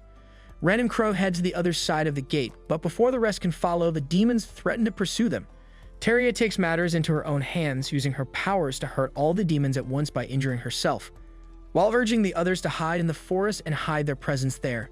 As Teria prepares to sacrifice herself to take down the demons, Galloway insists on staying by her side to support her. He closes the gate to prevent the demons from escaping and offers his assistance to Teria in her final stand. Despite Ren's protests, Teria is determined to show the demons the extent of their capabilities and the resolve they possess. As Teria attempts to sever her own head to unleash a lethal blow against the demons, Galloway fends off their attacks to protect her. Ren desperately tries to convince Teria to reconsider, reminding her of their newfound control over their curses and the hope for a better future. However, Teria remains resolute in her decision. As Gazarim observes Lloyd's clone crumbling to pieces, he realizes that it was merely a decoy, followed by Lloyd's sudden attack, almost slashing Gazarim using his sword. However, Gazarim effortlessly evades Lloyd's attack and continues to taunt Lloyd. But despite Lloyd's determination, he senses something that could potentially go bad and proposes relocating the fight to another location. The arrival of the Solemn army brings a sudden shift in the conflict. Led by Silpha, Albert, and Dian, the soldiers engage the demons in combat. Albert, realizing the unexpected turn of events, seeks to locate his brother, Lloyd, and orders the Spellbound Sword unit to join him in rescuing him from the midst of the chaos. As Albert orders his warriors to advance and vanquish any demons that stand in their path, Ren sobs with relief at the sight of reinforcements. Meanwhile, we are shown a flashback where Silpha, determined to improve her combat abilities, takes her sword to the training ground. She swiftly strikes at a hay bale that is magically compressed, but her sword always bends when she puts too much strength into her swing. Despite cutting through the hay bale, she isn't satisfied, knowing that in a real fight she can afford to hold back against stronger opponents. Back at the battle, Prince Albert and his reinforcements arrive, much to Ren's relief. Crow, however, recognizes Silpha from a previous encounter, but the relief is short-lived as Albert and Silpha turn their attention to the Assassin's Guild, accusing them of kidnapping Lloyd. Dian suggests prioritizing the demons, but Silpha insists on dealing with the Assassin's Guild first, believing they need to end their supposed evil plans. She then threatens the guild members with her sword, demanding to know Lloyd's whereabouts. But Galloway immediately spills the beans, informing her that Lloyd is fighting in the manor. Prince Albert, curious about Lloyd's opponent, learns from Teria that Lloyd is fighting a demon on their behalf, and as Ren attempts to provide more details, Babylon quickly silences her, reminding her of their promise to Lloyd to keep his powers a secret. Ren recalls Lloyd's request during their time in the forest, where he asked them to keep his powers hidden from his family. He explained that standing out would hinder his learning of sorcery. Committed to their promise, Babylon insists they reveal as little as possible to Silpha. Silpha, unconvinced by their vague answers, grows impatient. She prepares to make Ren her first victim, demanding the truth. Ren, panicked, quickly tells her that Lloyd is fighting a no-name demon in the castle, with every Assassin's Guild member backing her story. But Silpha remains skeptical and advances on Ren, ready to make her the first victim. However, Prince Albert stops Silpha, and the Assassin's Guild members feel a fleeting sense of gratitude, believing he is convinced by their story. He then reveals Lloyd's underwear, claiming it's a lie that Lloyd would fight for people who hung up his underwear as a warning. Galloway awkwardly explains that Lloyd's underwear was stained with a white substance, so they had to wash and hang it up to dry. Hearing this, Silpha and Albert grow even more infuriated by this explanation and nearly go berserk. Ren quickly steps in, explaining their gratitude for Albert's aid and acknowledging the difficulty of gaining his trust. She tells them that the demons destroyed her family and the Assassin's Guild became her new family, explaining that the demons took Jade, an integral part of their family, which is why Lloyd is fighting for them. Her sincerity surprises everyone, but the moment is interrupted when a demon suddenly attacks. Elias swiftly deals with the demon using her Fenrir, impressing the members of the Assassin's Guild. Elias then assures Silpha that she believes Ren's story, as Luru, her Fenrir, would have attacked Ren if she had any ill intent. Albert decides to trust Luru's instincts and focuses on the demon horde, while Silpha is tasked with rescuing Lloyd. Ren realizes that Silpha discovering Lloyd's powers would break their promise and tries to convince Silpha that Lloyd is fighting a low-level demon. Silpha, however, threatens to hurt Ren if she doesn't let her go. Just then, a magic circle appears overhead, and a beam shoots out, destroying the bridge. Diane then points out that the demons are swimming towards the coast, and Albert realizes they are in a dangerous position if the demons get behind them, ordering everyone back to the coast. Meanwhile, Disarm, sensing the shift in the battlefield, taunts Lloyd, asking if he's pleased that Silpha won't be coming for him. He points out that he can't keep his eyes off Lloyd even when chaos surrounds them. Disarm then launches a sudden attack, but Lloyd dodges and takes to the air.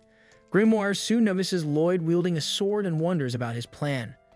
Back at the coast, Albert's relentless fire attacks frustrate the demons, who beg for mercy, knowing they can't regenerate under the constant assault. But despite Diane's massive fireball attack, the demons remain resilient. He expresses his concern to Albert, noting that their troops will deplete their mana reserves if they continue their barrage, while also pointing out that sending Liru and Silpha into the mess isn't viable as it might endanger them. Albert, realizing the validity of Diane's concerns, looks around for Silpha and notices her absence. Meanwhile, on the bridge, Silpha and Shiro aims to reach Lloyd. Gaole, however, warns her that Shiro might not make the jump, and she acknowledges this, deciding to let Shiro jump with a rope. However, Shiro, eager to reunite with Lloyd, leaps without the rope, plunging into the water below. Seeing this, Silpha resolves to make the jump herself, but Gaole suggests she help Albert instead. But suddenly, a demon climbs up the broken bridge and attacks Silpha. She skillfully blocks the attacks, and the demon, impressed by her swordsmanship, reveals he is a rank 8 demon, higher than those she has previously faced. He boasts about being a master of a demonic blade form and vows to defeat her. Silpha, surprised that demons have ranks, wonders where the previous demon she fought would rank. She offers the demon some advice, but he dismisses her, arrogantly stating that even a mosquito is more intimidating. She then points out that he has some poop on his head, infuriating him and sending him into a fit of rage. Back at the battle, the troops continue their fireball barrage, but Albert grows increasingly concerned about the possessed bodies of the people of Lost. As he contemplates a way to save them, a demon suddenly ambushes him from behind, catching him by surprise. He tried to draw out his sword, but it was too late. However, Babylon intervenes swiftly, incapacitating the demon effortlessly. Though grateful, Albert is taken aback by Babylon's readiness to take a life. Babylon compares Albert's kindness to Jade's, noting their refusal to disrespect life despite being outcasts. He explains that their enemies are beyond salvation, as their hearts are consumed by the demons, rendering them little more than demons in human guise. Albert appreciates Babylon's insight and strides towards the demon horde with determination. Apologizing to the people of Lordos for being late, Albert begins casting a powerful spell to free them from demonic possession.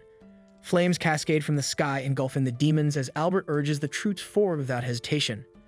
Exhaustion threatens to overwhelm him, but Diane lends her support as they charge into battle, and Albert warns his comrades not to allow the demons any respite from their onslaught. Back at the bridge, Silpha confronts the demon head-on, parrying his attacks skillfully.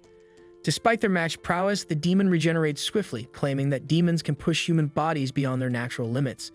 The demon sets his sights on possessing Silpha, intrigued by her abilities. He showcases mastery of various sword techniques, attributing them to the skills of the body's previous owner. Continuing to taunt Silpha, he claims that humans are merely vessels for demons, vowing to wear her down until she's nothing but tatters. Gaole is angered at the demon's disregard for human life, but the demon dismisses his anger. Silpha, seizing the moment, leaps into action, unleashing a demon blade technique that catches the demon off guard. Though he manages to block it, he's taken aback by Silpha's being able to use it as well. Silpha then reveals that she learned the technique simply by observing him, mocking his reliance on acquiring new techniques through possessing new bodies. She then calls upon Shiro, who has returned and retrieves a sword specially crafted for her by Lloyd. Brandishing the sword named Demon Bane, Silpha recalls the moment when Lloyd and Diane presented it to her as thanks for her assistance in crafting enchanted swords. They designed it to withstand her full strength, ensuring it could take down a demon with a single powerful strike. Lloyd's thoughtful gesture was to help her overcome her tendency to hold back in battle. Drawing Demon Bane from its scabbard, Silpha defies the demon's assertion that she cannot defeat demons. He reveals the demon's sinister plan to plunge the country into chaos for their own amusement, using a declaration of war to lure Jade back to his hometown. The members of the Assassin's Guild vow revenge for being manipulated, but Silpha intervenes, determined to thwart the demon's schemes.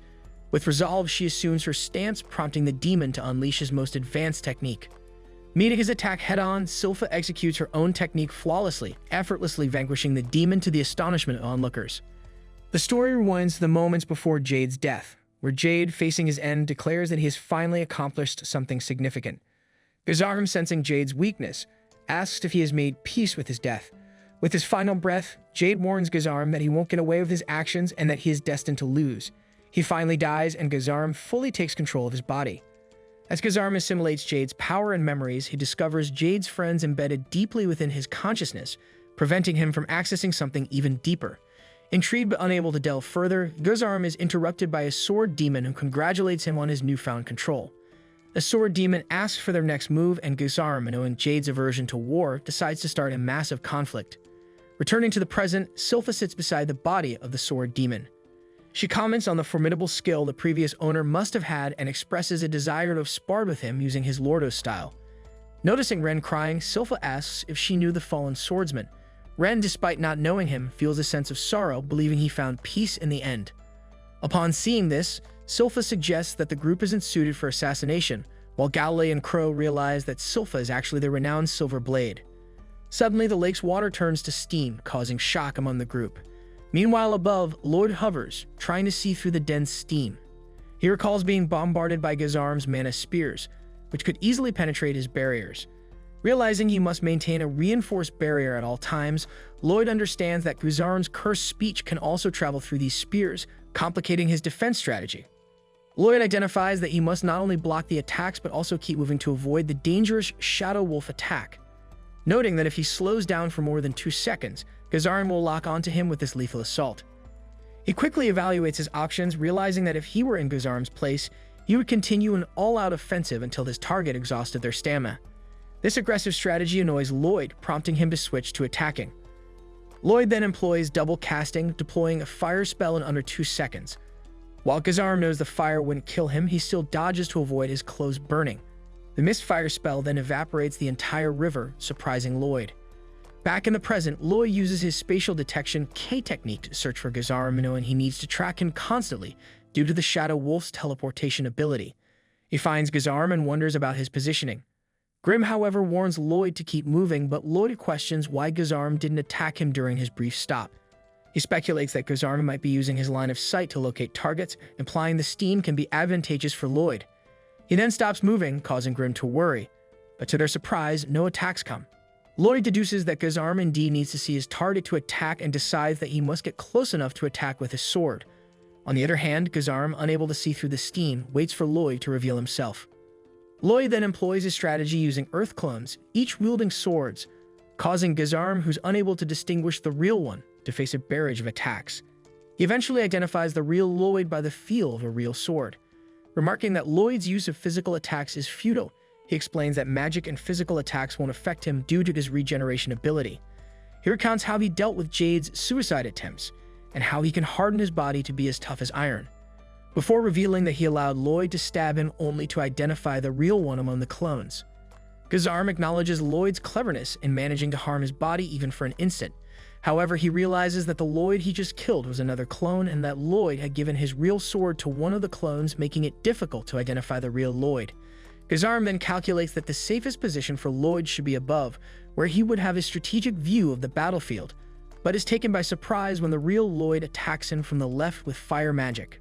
Lloyd continues to shuffle his position with his clones, creating confusion for Gazarim. But despite Gazarim's ability to teleport without seeing his destination, he is unable to teleport to uncertain locations, which means Lloyd's decoys have effectively neutralized his Shadow Wolf ability. However, he notes that his clones are limited to basic movements, but he has a plan to use them effectively. Gazarim then counters by using his mana spears to attack all the clones, but one of his spears is stopped by a heavy-duty barrier. Assuming the Lloyd inside the barrier is the real one, Gazarim attacks relentlessly, only to discover that it is another fake. Realizing that some decoys were given barriers while others do not, Gazarim concludes that the real Lloyd must be among the shielded ones, as running around without protection in this onslaught would be idiotic. This made him find the battle more entertaining than fighting a demonic legion, and speculates that the 7th Prince must also feel similarly. However, in reality, Lloyd uses a spell to hide his presence, allowing him to close in on Gazarim while dodging attacks. He doesn't have a barrier around him, which worries Grimm, who wonders what Lloyd is trying to achieve by taking such a risk. Grimm then recalls Lloyd explaining that his sword has the ability called Spell Taker, which can absorb spells and either analyze them or use them to increase their mana, which would help him study all kinds of magic. Lloyd, having successfully analyzed Gazarm's Shadow Wolf spell, cuts through the teleportation magic with his sword. Amazed at Lloyd's audacity, Grimm notes that Lloyd is the biggest magic maniac he knows. He acknowledges that Lloyd's relentless pursuit of undiscovered magic drives him forward, making him the only person Grimm has ever truly respected. As Lloyd finishes analyzing the Shadow Wolf spell, he disperses his clones, revealing his real self. Gazarm, noticing Lloyd's bloody cheek and lack of a barrier, realizes that Lloyd had been hiding using a spell. Puzzled by Lloyd's determination, Gazarm asks why he continues to fight. He assumes it can't be out of pity for the others and suggests that Lloyd is broken like him and invites Lloyd to join him in conquering the world. To his surprise, Lloyd dismisses the offer, calling Gazarm's methods boring and plain. He explains that while humans may be weak, their struggles drive them to create incredible things, and magic is a prime example of this limitless potential and infinite interest. Gazarm, angered by Lloyd's explanation, attacks with his Shadow Wolf. However, Lloyd counters by punching Gazarm in the gut using his key techniques. He explains that he used sorcery to enhance his lungs and increase the ki in his attack, emphasizing that sorcery evolves by learning from all fields of knowledge and phenomena. Gazarm, infuriated by Lloyd's confidence, wonders how Lloyd knew where he would teleport. Lloyd, undeterred, challenges Gazarm to show him something new, urging him to get back on his feet. Angered by a human rushing him, Gazarm feels his pride wounded and prepares for another round of combat. Lloyd continues his relentless assault on Gazarm, each strike driving home the realization that he is not just powerful, but also deeply strategic. Gazarm's attempts to use Shadow Wolf for teleportation are consistently thwarted, with Lloyd accurately predicting and countering each move. He recalls the moment when Jade, with his last breath, told Gazarm he was going to lose. This memory shakes Gazarm, fueling his determination to prove Jade wrong. Filled with desperation, he launches another Shadow Wolf attack, but Lloyd continues to counter him, delivering a series of powerful blows. He sends Gazarm flying with a magic attack, directing him towards a hole filled with magma which Lloyd had created earlier. As Lloyd pummels Gazarm, he reflects on his lifelong fascination with magic. He recalls how spell books have always ignited his imagination, making him wonder of the creators of those spells. These flashbacks were not just idle thoughts, as they drove him to seek out people like Jade, individuals who embody the pinnacle of magic. He taunts Gazarm, questioning if he has truly run out of ideas, and expresses disappointment, declaring that if Gazarm cannot present a new challenge, he will have to die. Despite his battered state, Gazarm warns Lloyd not to underestimate him and explains the difference between a demon and a demon lord. Harnessing the ability to freely control atmospheric mana, Gazarm conjures a massive sphere of mana, proclaiming that no barrier or spell can withstand this attack. But Lloyd effortlessly makes the mortal dark sphere vanish, leaving him astonished that someone like Lloyd could neutralize his powerful attack so easily. Lloyd then explains that he used a spell called Void, a technique similar to the mortal dark sphere that casts targets into another dimension, reducing them to dust. However, the only difference between their spells is the name. Gazarm refuses to believe that Lloyd, a mere human, can wield such a formidable spell. Lloyd then recounts his past experiments, where he collided two instances of void spells out of curiosity, but the spells simply vanished upon collision, leaving him disappointed, much like how he feels about Gazarm now. Enraged by Lloyd's nonchalance and power, Gazarm declares that having more mana doesn't make Lloyd any less of a trash, and attempts to take possession of Lloyd's body to utilize his immense mana pool. As Gazarm touches Lloyd, he is overwhelmed by the boundless mana within Lloyd. Unfazed, Lloyd questions whether he would die if hit with Void and proceeds to launch several Void spells, with one of the spells successfully hitting Gazarm. Meanwhile, Albert and Diane struggle to fight the demons in the steam created by Lloyd's earlier attacks, but Diane suggests that the steam might be hindering the demons as well, giving them an advantage. This is also the case for Leru, Shiro, and Silpha, who can use their enhanced senses to track and defeat the enemy. Silpha, however, notices the demons moving sluggishly and detects a sweet scent in the air. But suddenly, Ren warns everyone not to breathe in deeply as she has released her poison into the air. She then ensures that it doesn't reach her allies, but admits she doesn't have perfect control over it yet. Albert, unable to see clearly in the dense steam, muses that they might have better visibility if the sun were up, but as he checks the time, he is surprised as the sun should already be up by now. Diane, however, mentions that this is caused by the steam, but the Assassin's Guild members notice that the darkness above isn't the night sky, but Lloyd's mana spreading around. Meanwhile, Gazarm is being drawn into the Void spell and struggles to resist, but the spell absorbs any mana he tries to use.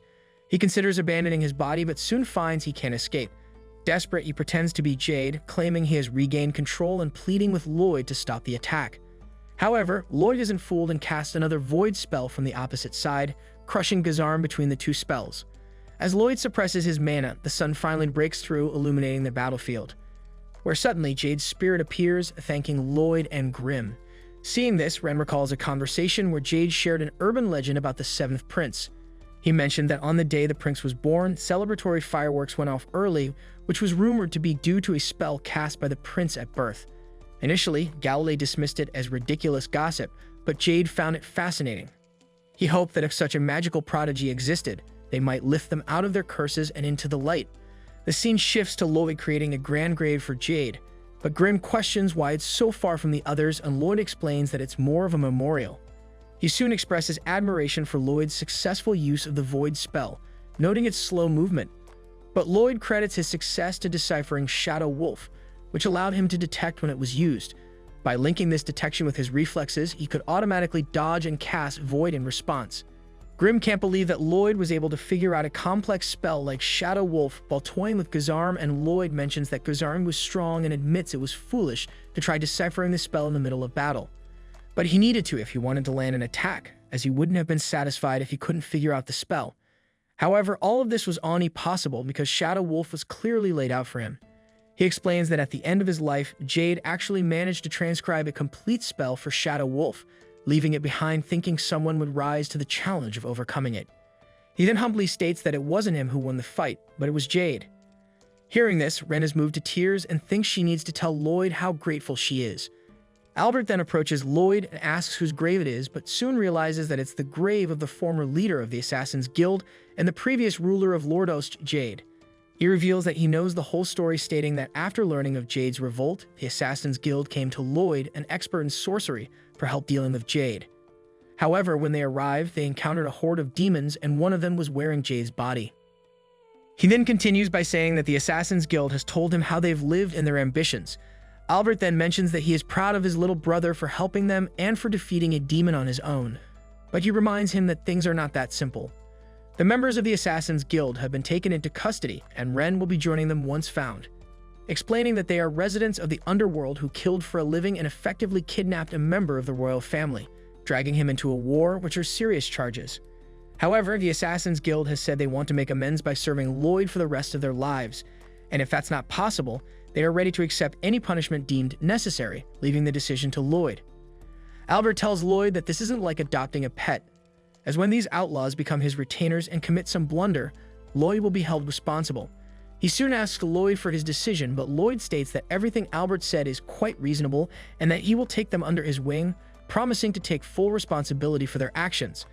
He accepts Lloyd's determination and tells Lloyd that being the seventh prince doesn't mean people don't care for him, reminding him that he shouldn't be so distant and should ask for help if he ever needs it, as before being a prince, he is Albert's little brother. However, Tao suddenly comes running, having heard that Lloyd was in trouble, only to find that the battle is over and everyone is safe. Embarrassed, she tries to run away, but Albert instructs Silpha to stop her, as they still haven't thanked her for her help the other day. She then chases after Tao, ensuring she doesn't leave. Grim then comments to Lloyd about his kindness in helping the Assassin's Guild, but Lloyd explains that he helped them because they embody potential new frontiers for magic, and he doesn't want any more possibilities like that to be snuffed out. After successfully capturing Tao, the soldiers release the members of the Assassin's Guild, and the guild members express their gratitude and pledge to serve Lloyd with all their might. The scene then transitions to a tea party, a request from Tao as her reward. However, Tao feels uneasy having a tea party beside a grave and is nervous being around so many princes and princesses. But Albert reassures her that it's just a casual gathering and encourages her to enjoy herself. Albert then also tells the members of the Assassin's Guild to relax and enjoy the gathering in their own way. Initially unsure, they soon start a chaotic celebration, drinking and mourning Jade in their style. Witnessing their lively spirit, Albert then suggests having a similar party at the palace someday. Teria then asks Albert if he's going to have any drinks, but he declines, citing his royal duties. However, disliking his formal approach, Teria uses her power to share being drunk with Albert, allowing him to let loose. This causes him to recall that Galilei still hasn't explained how Lloyd ended up covered in his white fluid and becomes angry at him. The scene then transitions to our beautiful mommy Sylpha, Ren, and Elise, who are taking a dip in the hot springs created after Lloyd's fight. There, Sylpha asks Ren if she has something to say as she follows them there. Ren then soon reveals that she wants to work alongside Lloyd and be near him to show her gratitude, promising not to disappoint him. But Sylpha advises her that she must ask Lloyd directly. Lloyd, who had been brought along by Sylpha to clean up, overhears their conversation and agrees to Ren's request.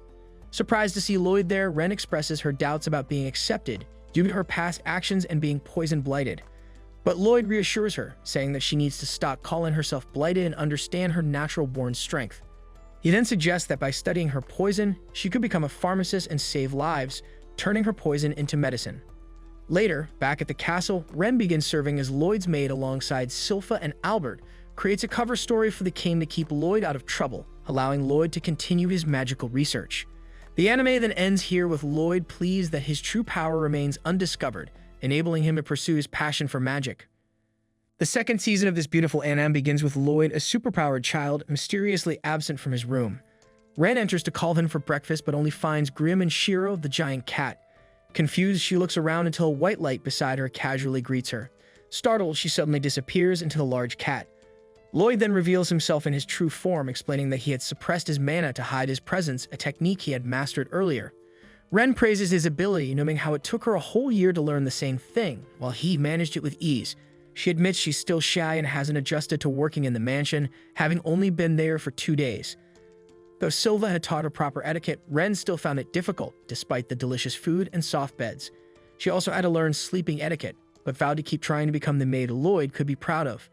Lloyd reassures her, saying she could be more relaxed when it's just the two of them. Suddenly, Sylva appears, tidying the room and scolding Ren for not arranging things properly. Ren quickly apologizes. Outside, Lloyd and Grim are seen admiring a beautiful spiderweb. Lloyd reminds them of the importance of renovating the city, stating that he doesn't want it to fall into ruin. Though he understands that repairs will take time, he prefers everything to be done with care. Just then, Babylon arrives and everyone welcomes him warmly after a long absence. Grim proclaims himself a god, prompting others to chastise him for speaking such nonsense. They remind him that there is only one god and warn him not to speak that way again, or he won't be allowed near them. The group then visits the church, a place they had returned to in 2 years. Lloyd, hoping to study holy magic, expresses his desire to rejoin. The priest is visibly shocked, immediately recognizing him as the so-called demon spawned from years ago.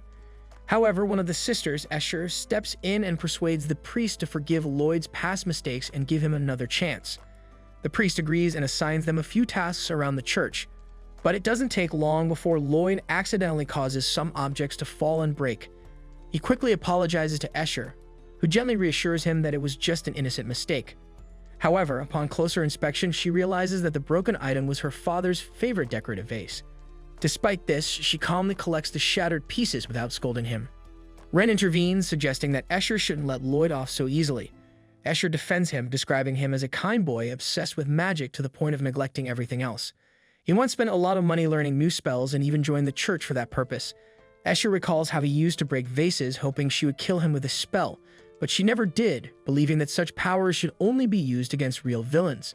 Despite everything, she remains proud of him and his willingness to be disciplined. As the day progresses, Escher proposes a choreo performance, but Lloyd excuses himself. Just then, a demonic creature attacks, targeting Lloyd and the group. However, no one is harmed. In the present timeline, Escher recalls how Lloyd later confessed to his mistakes and was expelled from the church for damaging her father's belongings. People began calling him the devil's chick, but Escher knows the truth. Lloyd is a good person. She decides to invite him to dinner, where he can meet the choir. Later, Lloyd is seen discarding the broken vase pieces when he comes across a girl being harassed by 2 men over a minor accident. As he looks closer, he recognizes the girl. It's his sister, Saria. The men demand she pay medical bills, but Saria ignores them and walks away. Ren and her friends arrive, confirming that the girl is indeed Lloyd's sister. He identifies her as the 4th princess of the kingdom of Solemn and a musical prodigy, proficient in all instruments but lacking knowledge of anything else, which makes dealing with her exhausting. Back on the street, the same men continue berating Saria. One of them boasts about how no one can beat him in making women scream from his attacks. Escher rushes in and punches him, calling Saria her best friend and not some musical instrument to be mishandled. She worries that the choreo performance might be cancelled, as Saria is meant to perform alongside her. Grim speaks to Lloyd privately, asking if he could use his spells through ritual, rather than a mana signature, proposing it might help others. Lloyd, determined to keep the performance on track, begins to think through his options. Saria chimes in, criticizing Estra's crying as a musical dissonance. She encourages her to sing instead and insists that the best music from Estra comes when she plays the piano. Ren then uses her power to put the troublemakers to sleep. Lloyd praises her for controlling her ability well, noting it as an advanced application of mana suppression. By opening only one outlet during suppression, she increased pressure and improved targeting. Moreover, she had successfully converted her poison ability into a sleeping gas. However, the criminals quickly wake up as Ren hasn't fully mastered her ability to produce poison in sufficient quantities yet. While she was trying to create a dose strong enough to knock out an adult male, the unpredictable nature of the men meant she needed even more. As the men rise, Babylon prepares to subdue them by force, but Lloyd intervenes. He uses a one-step instant teleportation spell and causes them to vanish, though he isn't sure where they ended up. Later, the group gathers inside the church. Lloyd meets Saria and greets her warmly, but she nearly forgets his name, only remembering those associated with music. Estra invites Lloyd to join the performance, but Saria refuses. He hasn't practiced, and she doesn't want the concert ruined by uncoordinated accompaniment. The group begins preparations as the performance draws near. Estra begins singing and her voice captivates the audience. She appears like a cascade of glowing particles, mesmerizing everyone. Inspired by the moment, Lloyd attempts another instant teleportation spell, only to find himself transported a great distance away. He had never teleported across such a wide range before, having only tracked a monofilament gaze and activated his Shadow Wolf technique. Lloyd and Grimm arrive in a mysterious new location and begin exploring. There they encounter a beautiful girl. The episode ends at this moment. Our second chapter opens in the breathtaking, silent expanse of heaven. There Lloyd floated amidst the stardusted void. It was in this vast, cosmic emptiness that he encountered a magnificent and otherworldly being, feathered wings outstretched, an ethereal glow radiating from its form. The being was unmistakably angelic, a creature of legend. Without hesitation, Lloyd seized the entity and with a flick of his wrist, sent it tumbling through a cosmic cloud. A celestial figure, dazed and enraged, regained composure and voiced its indignation, demanding to know who dared assault it so brazenly. Yet when its gaze locked onto Lloyd's human form, his fury turned to disbelief. A mortal. Impossible. This domain had been fortified with countless barriers and impenetrable defenses to keep humanity out. The angel demanded an explanation, questioning what sorcery or forbidden path Lloyd had used to breach the Iron Dome. But Lloyd, unfazed, showed little concern for how he had arrived. Instead, he expressed interest in learning from the angel. This audacity wounded the celestial being's pride. It scoffed at Lloyd's demand for tutelage and instead prepared to demonstrate its full might. A surge of energy gathered in the angel's grasp, threatening to overwhelm. Yet Lloyd stood ready, immediately erecting a formidable firewall composed of high-level ancient heritage magic. Back on Earth, a scene of anxiety unfolded. Lloyd's friends paced restlessly, most notably Ren, whose worry could barely be concealed. Doubts clouded their thoughts. Had Lloyd truly flown off into the vastness of space? Words of comfort passed between them, though they rang hollow. Even a wise Babylon urged calm, insisting that panic would serve no one. The story returned to the battlefield above. The duel between Lloyd and the celestial warrior had erupted into a furious confrontation. The angel launched 4 ethereal arrows, each one pulsing with destructive energy and slicing through the void like missiles. Lloyd parried them with ease. The angel watched, stunned by the defenses Lloyd summoned, realizing the human must be channeling an immense reservoir of mana to manifest so many protective swords. Lloyd did not speak. He answered with action, unleashing a counterattack of such magnitude that it cracked the very dimensional fabric around them. He then performed a technique both mysterious and fearsome, drawing an object from his own mouth, channeling an ancient power. With a quiet finality, Lloyd summoned the Shadow Wolf, a colossal beast composed entirely of darkness and raw energy. The creature's presence threatened to incinerate the entire region of space, its radiance a hellish blaze. At the last moment, the angel dodged and retreated, barely escaping the cataclysmic assault. Grimm's voice crackled through a nearby communication channel, cheering Lloyd's performance with astonishment. He asked whether Lloyd had truly intended to eliminate the celestial being. Lloyd responded calmly, stating his intent was not to kill, only to neutralize. He then released a more controlled burst of fiery energy. Grimm, taking to the open channel, addressed the angel directly. He explained that Prince Lloyd desired only knowledge, not bloodshed. He urged surrender, but the winged being refused, channeling what little power remained in a desperate surprise assault. Lloyd, without effort, summoned another impenetrable barrier. The attack vanished upon impact, harmless. The angel's strength failed, its light dimmed, and Lloyd stood victorious. But instead of delivering a final blow, he extended his hand and shared his energy, stabilizing the fallen being. It was a pure act of power transference, like charging a dead battery. The angel, confused and weak, questioned the gesture. Why spare an enemy? Lloyd offered no justification other than a simple creed: help when you can. Staggered by the gesture, the celestial being relented. He agreed to teach Lloyd, but with a condition, a pact. He requested Lloyd's hand, then dissolved into pure light and merged with him, embedding his essence within Lloyd's palm. The implications of the pact remain uncertain. Was the angel seeking a vessel to infiltrate Earth? Was this a reconnaissance mission in disguise? The answers were hidden behind the being's cryptic intentions. Now bound to Lloyd, the angel confirmed the link. He would respond to thought, remain ever-present, and serve as Lloyd's unseen eye. But beneath the surface, a darker truth lurked. Within the safety of his host, the celestial warrior laughed to himself, masking malice and thought. Lloyd, he believed, was a fool who had unknowingly welcomed chaos. Elsewhere, Grimm watched the fluctuation in Lloyd's aura with shock. With this power, Lloyd could challenge even the demon lord. Eager to test his abilities, Lloyd ascended further into the sky, pushing beyond skyscraper heights to the apex of the world. Here, he began experimenting. Drawing on his new pact, he manifested a monstrous, octopus-like creature of pure energy. The being took shape slowly, its shadow engulfing the landscape. Panic erupted below. Grimm, gripped by terror, shouted through the communicator, urging Lloyd to halt the summoning. But Lloyd, despite the strain in his voice, insisted that the construct was incomplete. Suddenly, the story returned to Earth. One of Lloyd's companions looked skyward, marveling at the echoes of distant thunder, residual from Lloyd's battle. As he pondered the phenomenon, a strange man appeared beside him. Polite yet unsettling, the man offered to escort him back to the main church. The friend hesitated but agreed, on the condition that the man reveal his identity. The stranger claimed to be a guide, someone who served quietly in the background for many years. But it was clear to all that he was hiding more than he let on. At that moment, Babylon and her group arrived. Shiro, the great white wolf, immediately reacted. He growled, fur bristling, instincts flaring with danger. Something about the stranger was deeply wrong. Then the sonic boom shattered the air. Lloyd descended from the heavens at rocket speed, blazing past the stranger. For a brief moment, a silent tension passed between the two, an unspoken recognition of power. Celebration erupted as Lloyd rejoined his friends. Relief and joy filled the air, yet Babylon remained wary. Her sharp mind worked rapidly. The stranger's appearance, Shiro's fear. It all added up. Was the man an assassin?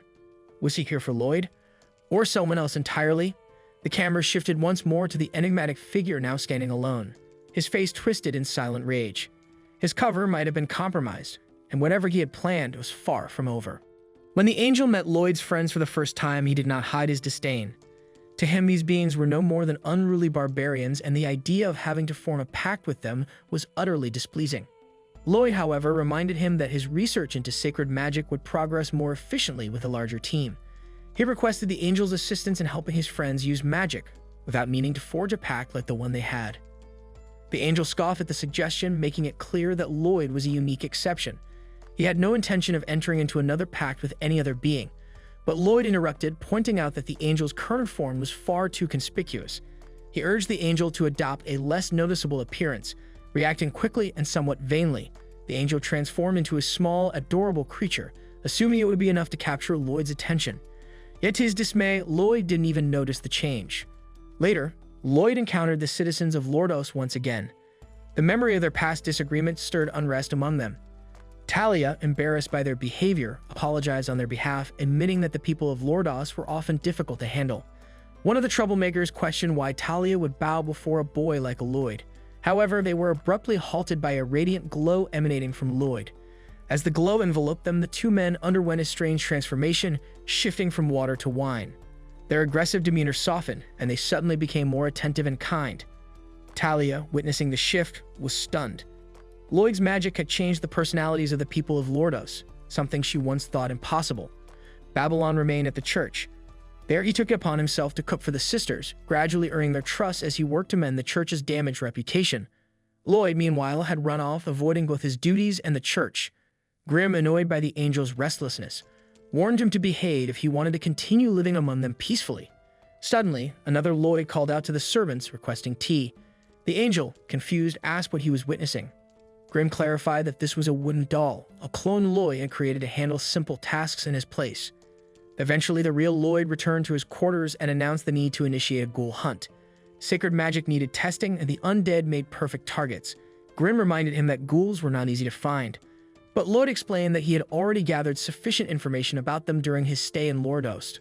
Summoning Silpha to his room, Lloyd made a direct request. He wanted her to accompany him on the ghoul hunt. Silpha, hearing the sudden proposal, said nothing and ran out of the room. Moments later, she returned with her sword in hand, prepared for the mission and ready to depart at any moment. Lloyd and his companions set out on their new journey, heading toward the Great Dan Bridge, a location identified by the Adventurers Guild as having the highest number of ghoul sightings. Along the way, Lloyd grew impatient with the lack of progress. He asked Silpha to use her sense of smell to locate the ghoul lair more quickly, but she reminded him that the monster's stench was nearly indistinguishable from rotting food. Lloyd acknowledged that his presence detection was also unreliable in crowded areas. Suddenly, they were approached by Sarah and Cher, who claimed they were only in the area for lunch and invited Lloyd to join them. When Sarah mentioned pancakes, Lloyd's eyes lit up with excitement. Lloyd, in turn, defended his fascination with food. He declared that pancakes were magical objects in their own right. Basic ingredients, transformed into something delicious, were for him a feat comparable to magic itself. Sarah deduced that it was Lloyd's first time trying pancakes and advised him to start with a plain version to appreciate the base flavor first. During the meal, Sarah asked what they were doing in the area. Lloyd and the others answered truthfully. They were there to hunt ghouls. According to witnesses, the creatures were most frequently sighted at the Great Dan Bridge, the Northern Cemetery, and the Southern Alleys. Eventually, Lloyd and his group arrived at the Dan Bridge and decided to investigate the sewers below.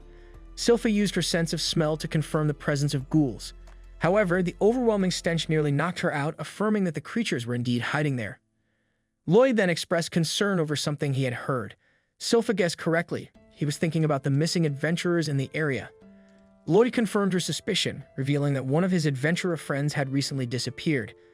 At that moment, he was caught off guard by Tao, who leaped at him upon recognizing his presence. Silpha quickly slapped Tao on the head, reminding her that the real reason for this hunt was to test sacred magic. She dismissed Tao as a mere supporting character. Lloyd questioned the surroundings and confirmed with Tao that the sewers were indeed the ghoul lair. Tao began to cry, explaining that she had gotten lost in the filthy tunnels, but had managed to find her way by sensing Lloyd's presence. After they exited the sewers, Tao declared that she needed to return to her quarters to retrieve her lantern. However, Lloyd cast a purification spell known as Sunlight, creating a luminous halo over her head. The halo illuminated the area and cleansed the air and ground, allowing Tao to finally breathe deeply and channel her chi more effectively.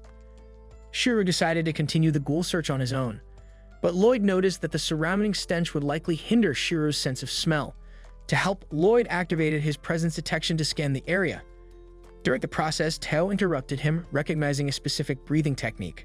She asked where he had learned it, and Lloyd replied that he had learned it from Silpha, further angering Tao. Silpha quickly subdued Tao with a few more slaps. Lloyd shifted the conversation to inquire about the Demon Slayer's sword. Silpha revealed that she had left it at home, wanting to preserve its cleanliness. Meanwhile, Tao, still displaying her immaturity, challenged Silpha to a game to determine who was stronger. Silpha reminded her that the mission's goal was to test sacred magic, not engage in childish competitions. Tao, persistent as ever, proposed a simple game. Whoever killed the most ghouls would earn a one-on-one meeting with Lloyd as a reward for their help in the experiment. The hunt resumed and Tao surged ahead, killing multiple ghouls. But Silpha soon intervened, stealing some of the kills and mirroring Tao's movements. Tao became increasingly irritated, accusing her of copying her. Silpha, unfazed, claimed she was simply testing her weapon's sharpness. Despite the bickering, both girls silently acknowledged each other's skill. Tao admired Silpha's precision despite her not using Ki or magic. Silpha, too, was impressed by Tao's effectiveness, though she kept it to herself. On the sidelines, Ren observed the two with admiration. Attempting to join the battle, he attacked a ghoul with his poisoned sword but failed to kill it. Lloyd tossed him a new weapon, one imbued with both poison and holy magic. With this blade, Ren was finally able to slay the ghouls effectively. By the end of the skirmish, all three girls were tied in score, with only one enemy remaining. Each of them sprinted toward the final ghoul, determined to claim victory and earn their private audience with Lloyd. Meanwhile, in a different part of the church, a man was seen capturing the priest. His intentions were clear. He planned to take over the priest's body and roam freely. But before he could succeed, Sarah arrived and caught sight of the sinister act, shocked by what she witnessed. When Tao attempted to attack the creature, she suddenly found herself sitting down involuntarily, as though controlled by the monster. Sylpha appeared right behind her, cutting the threads the monster had used to force her into submission. Ren, watching the scene unfold, finally understood what was happening to them, but found it difficult to believe that a creature could possess such power. As the same type of thread was launched toward Lloyd, he caught it, examined it closely, and discovered that the wires originated from the monster's spinal cord. Upon learning this, Ren realized they might be dealing with a familiar monster. She recalled an old tale about the mutant born in a small province, whose body could generate an infinite number of spinal cords made of mana. When these cords touched a person's limbs, they would interfere with the motor nerves and override the brain's commands. Wrapped in skin, these spinal cords also contained mana formulas for evasion and counterattack, enabling the mutant to move faster than thought itself. So dangerous was the creature that it had once been used as a biological weapon during a civil war, a thought that left Ren deeply unsettled. Jade explained that the neuron mutant, much like the group, had been unable to control his own power. However, in this creature's case, the imbalance was extreme. Its abilities could destroy friend and foe alike. Even after being shot in the heart, it was said to have continued killing out of sheer automatic reflex, becoming an untouchable undead. The only way to stop it had been to destroy part of a cliff and cast it into the sea. Even as its body sank beneath the raging waves, it had continued to struggle.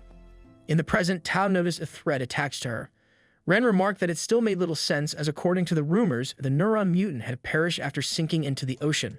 Sylpha countered, stating that the creature's body had continued moving even after death, suggesting it could still be alive. Ren argued that such post-mortem movement would be mechanical, not intelligent or coordinated like the creature before them.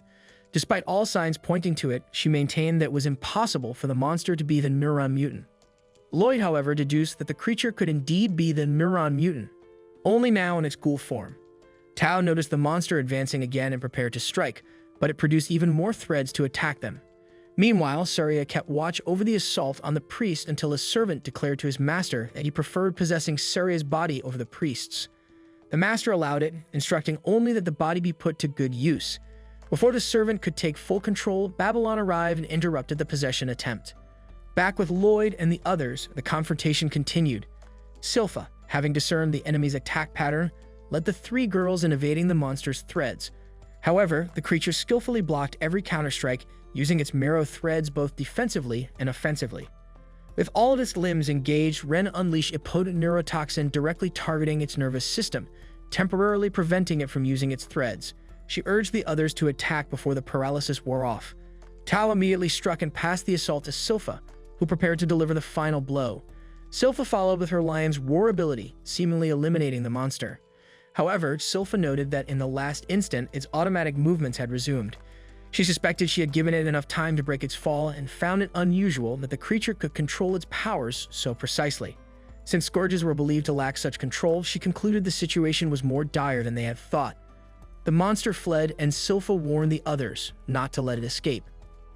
The monster, aware it could not stand against three adventurers of their strength, recalled that its master awaited it at the church. Yet before returning, it intended to cause trouble on the surface. It promised itself it would meet these adventurers again when the time was right. Memories of its past life resurfaced, years of mistreatment and displacement until it became an ethereal, a race able to possess the bodies of the living, though only those with weak minds. It had wandered aimlessly until meeting its master, who told it of a powerful corpse from the Civil War, still wielding immense strength even in death. Granted control of the corpse's body without asking for anything in return, the ethereal first hunted those responsible for its death, and afterward devoted itself entirely to its master's will. Upon encountering Lloyd, the monster recognized him as different from others. Lloyd had noticed the threads before anyone else, and had even dared to touch one intentionally. The contact filled the monster with such despair that it was momentarily paralyzed, sensing an immense mana within the boy. Despite the fear, it attacked again, only to be blocked by a barrier. Lloyd countered, rendering the monster's automatic reflexes dormant. Lloyd intended to take the monster for study, intrigued by how it retained abilities from its living state, a rarity for a ghoul. To his surprise, the monster spoke, which prompted Grimm to suggest it was an ethereal possessing another body. Lloyd's interest deepened, and he invited the creature to come with them. The monster wept blood, unsure whether the tears were its own or those of its host. Remembering the hardships of its life, it realized that facing Lloyd was even more daunting than anything it had endured before. For the first time, it perceived a kind hand extended toward it and felt compelled to apologize for its actions. It recalled the day its master had introduced it to a stone containing a divine spell, Luma Maxima. Breaking it would eradicate both the corpse's flesh and its ethereal form instantly. Returning to the present, the monster chose to destroy the stone, disappearing from sight. Jurel deduced that it had used sacred magic, an extraordinary feat for a ghoul, especially one casting the advanced spell Luma Maxima. From the settling dusk came the creature's final request, that its master be protected. Lloyd's curiosity about the being deepened further. Elsewhere, Babylon instructed Escher to take the priest to the Adventurers Guild and forbade her from summoning reinforcements, insisting that no one could defeat the being he now faced. Alone with the enemy, Babylon inquired about its nature, but the master offered no explanation, intent only on killing him. As they fought, Babylon remembered a discussion with Lloyd in which they had found one of the priests suspicious, this very enemy. Though danger loomed, Lloyd had admitted he felt no fear, perhaps because he could not fully comprehend the adversary's power. Babylon quickly realized the only way to prevail was with purifying class magic. He unleashed a flurry of radiant strikes, but was ultimately struck down, thrown to the ground in a pool of blood. The conflict had only just begun, and the clash between Lloyd and the master promised to be even greater. Yet to his surprise, Babylon suddenly appeared behind him, revealing that the last attack had struck the wrong target. Babylon's ability made his body extraordinarily flexible, allowing him to twist and contort in ways no ordinary person could. In this case, he had even twisted the interior of his body, avoiding what should have been a fatal blow. Beyond this, Babylon also utilized his bone-wising ability to enhance his strength, striking at his master with renewed power. The master noted with unease just how dangerous the boy truly was. Babylon's arms grew numb, his stomach churned as if he were about to vomit his very insides. His mana reserves were nearly exhausted, yet he continued striking. His single purpose was clear, to ensure that Escher could escape with the priest and reach safety.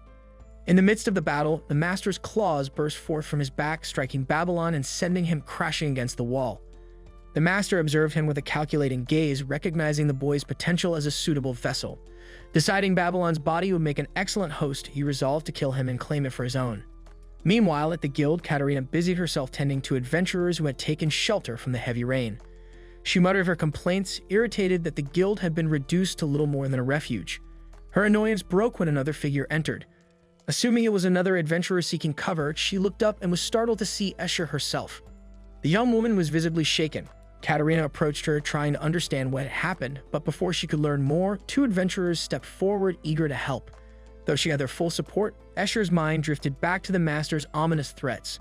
Fear silenced her, and she dismissed their concerns with a fabricated excuse, claiming the priest had only slipped in the rain. She left him to rest at the guild before hurrying away again. As soon as she stepped back into the storm, regret consumed her. She chastised herself for not asking the adventurers for help. Yet when the master's terrifying visage resurfaced in her thoughts, her fear returned. She knew they would only meet their deaths if they confronted such a creature. Her focus shifted back to Babylon.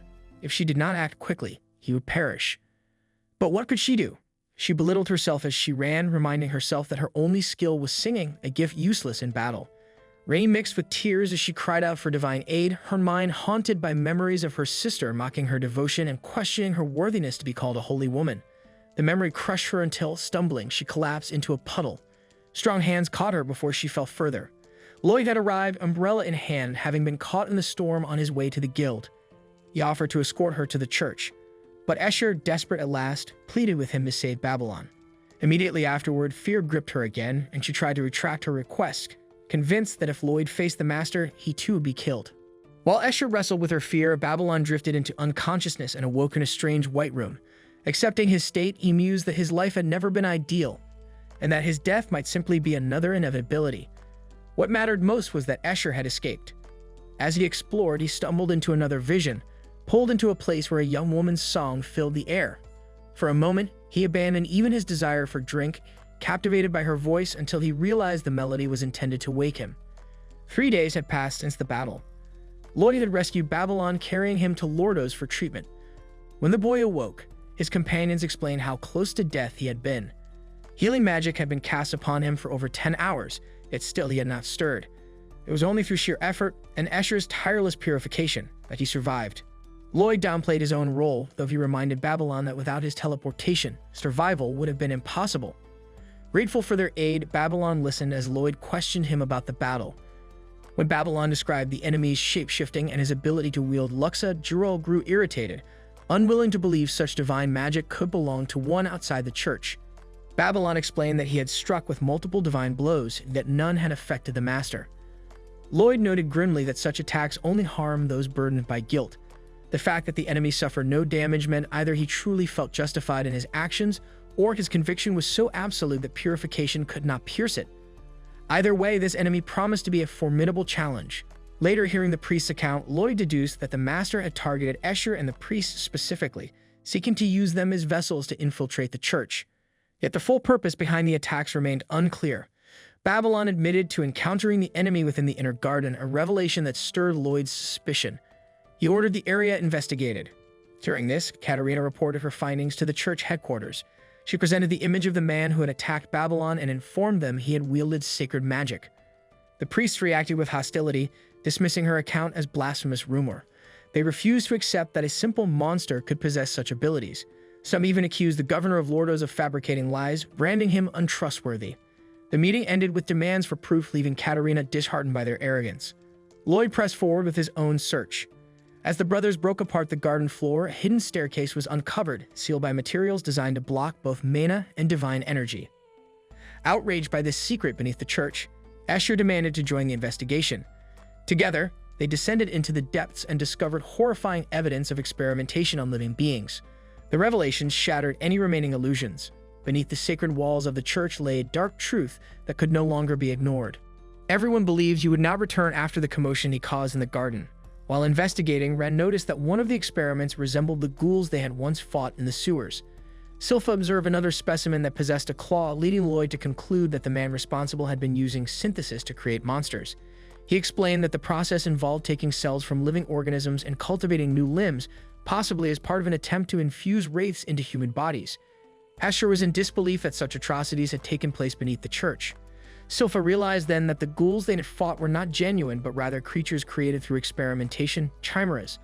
Lloyd condemned the man's cruelty, though he could not hide his twisted excitement at the thought of seeing the result of the man's work, believing it to be the culmination of all his studies. While Silpha and Galilea agreed that the laboratory needed to be destroyed, Lloyd protested, unwilling to lose such a valuable source of research. Before they could resolve the argument, a creature suddenly attacked them. Crow immediately used his cursed speech to protect the group, and they quickly realized the creature was a Lamia. Lloyd ordered Crow not to kill her, noticing she was casting an air-class spell. He instructed Galilea to shield everyone with his web, while Crow cleared a path for him and Ren. Ren attempted to strike the Lamia, but was repelled by a powerful barrier. Galilea feared they would be unable to defeat her, yet Crow, using his recitation loop, shattered the barrier and subdued the Lamia with his cursed speech. The group was astonished by his progress, noting how much stronger he had become since learning to control his power. Lloyd examined the Lamia and discovered that she was once human, though now half of her body had transformed into that of a monster. Everyone was horrified to realize that she had been experimented on while still alive. Ren wondered if there was any way to save her, and Crow prepared to end her suffering, but Escher intervened. The Lamia, terrified, struck Escher, who understood her fear and empathized deeply, recalling her own experiences with terror. At that moment, Escher heard the faint sound of Saria playing the piano. Inspired, she began to sing for the Lamia. The others were shocked. Escher had once sung for 12 hours straight to heal Babylon, and she had long since depleted her mana. Yet her voice carried on, pure and steady. Her song soothed the Lamia, who began to recall hearing that same melody during her time in captivity. It had been her only source of comfort, even halting the man's experiments at times.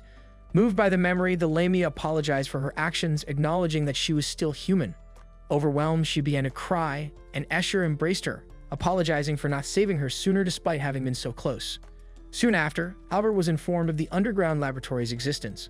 Lloyd noticed that the Lamia had forgotten her name, likely a side effect of the cruel experiments, but suspected she had once been an adventurer. Galilea agreed, noting that her ability to use magic supported that idea.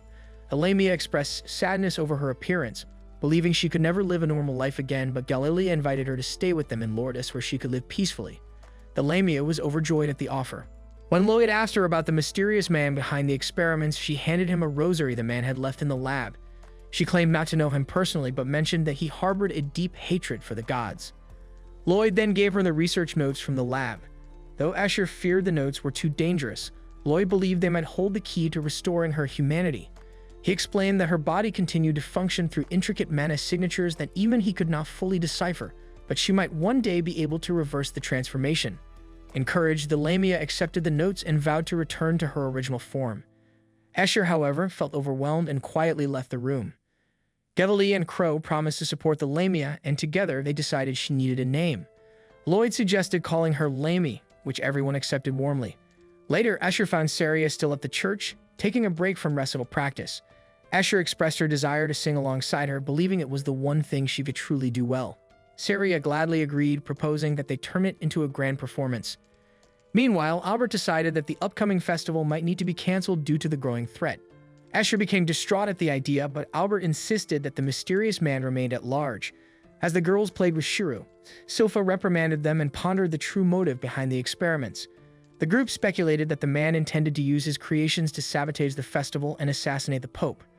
Realizing the danger, Albert concluded that the festival could not proceed safely, though he knew that canceling it would disappoint the public. Sofa searched for the man's rosary but noticed Shiro wearing it. When she tried to remove it, Escher pointed out that the one she held was made of silver, while Babylon recalled seeing the man wearing a new rosary. He assumed the man had replaced the lost one. Sofa observed that the new rosary was solid gold, a detail of great significance. The pastor explained that only the 11 bishops and the Pope were permitted to wear golden rosaries. Ren suggested the man might be a bishop, but the pastor found that impossible. Sofa reminded them that the man could freely alter his appearance, and Babylon recalled witnessing him use divine sorcery without ritual, implying he possessed a special pass.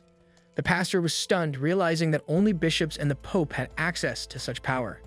Grimm doubted the claim, but Juriel confirmed that he had originally granted the pass to the Pope, who later shared it with the bishops, just as Lloyd had once allowed others to use divine sorcery.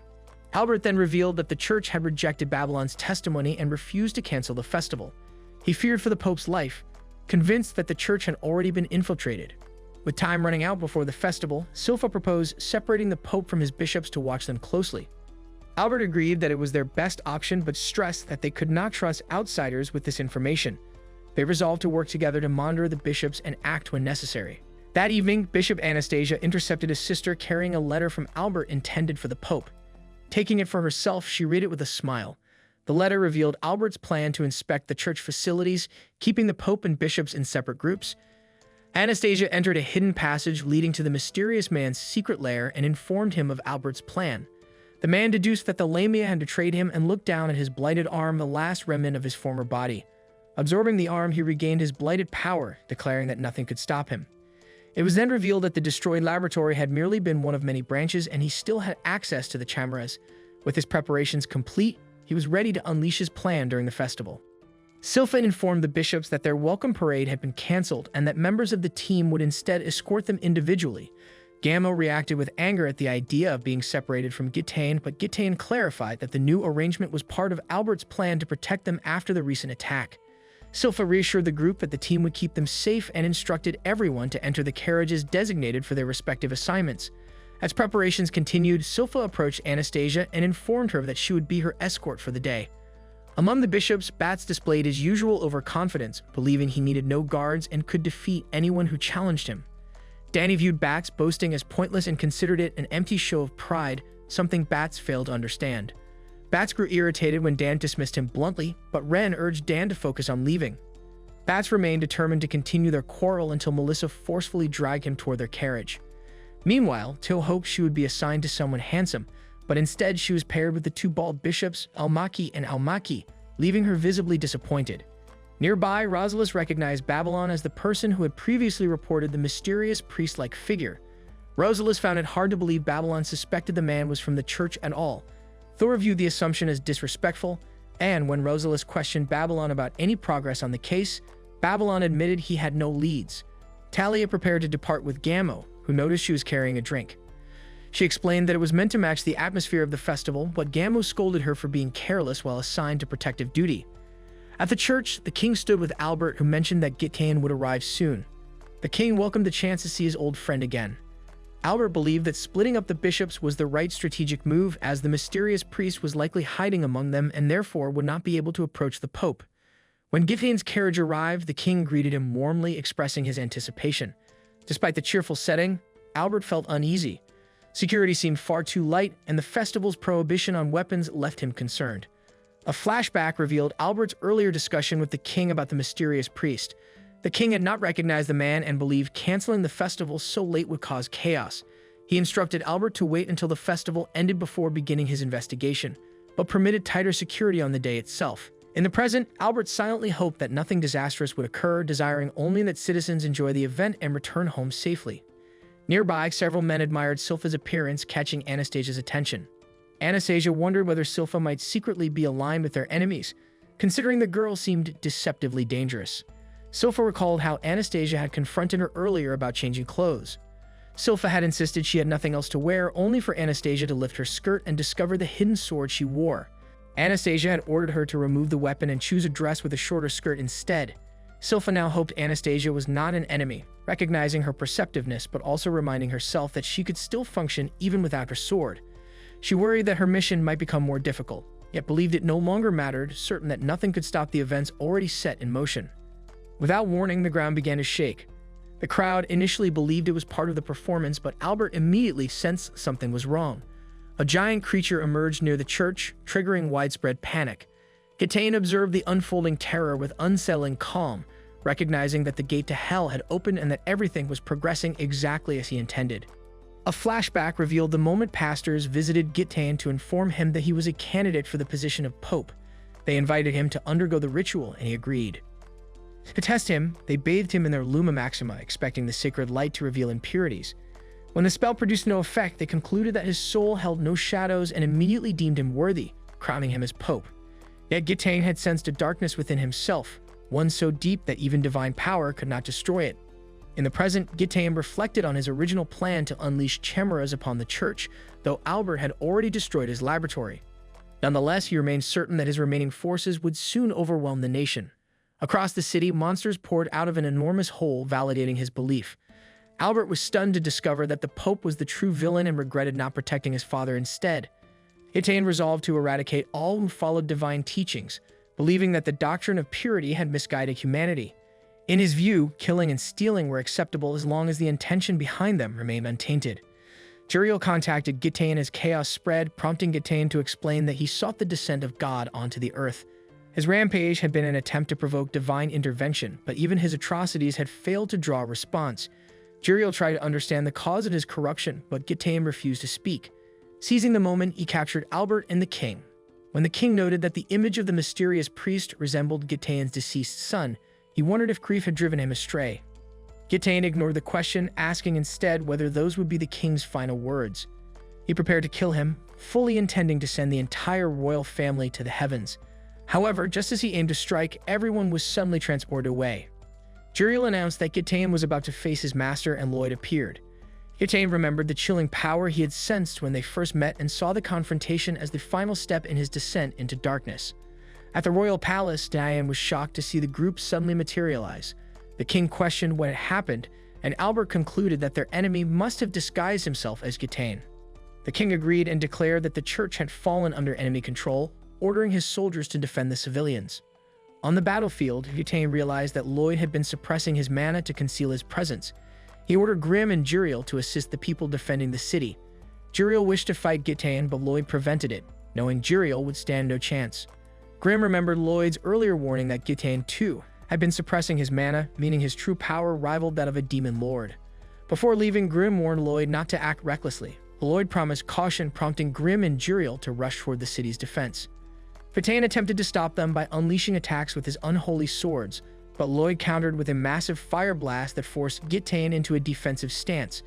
Lloyd gathered mana and fired a concentrated beam of light that pierced Gitane's barriers, though Gitane managed to deflect it at the last moment.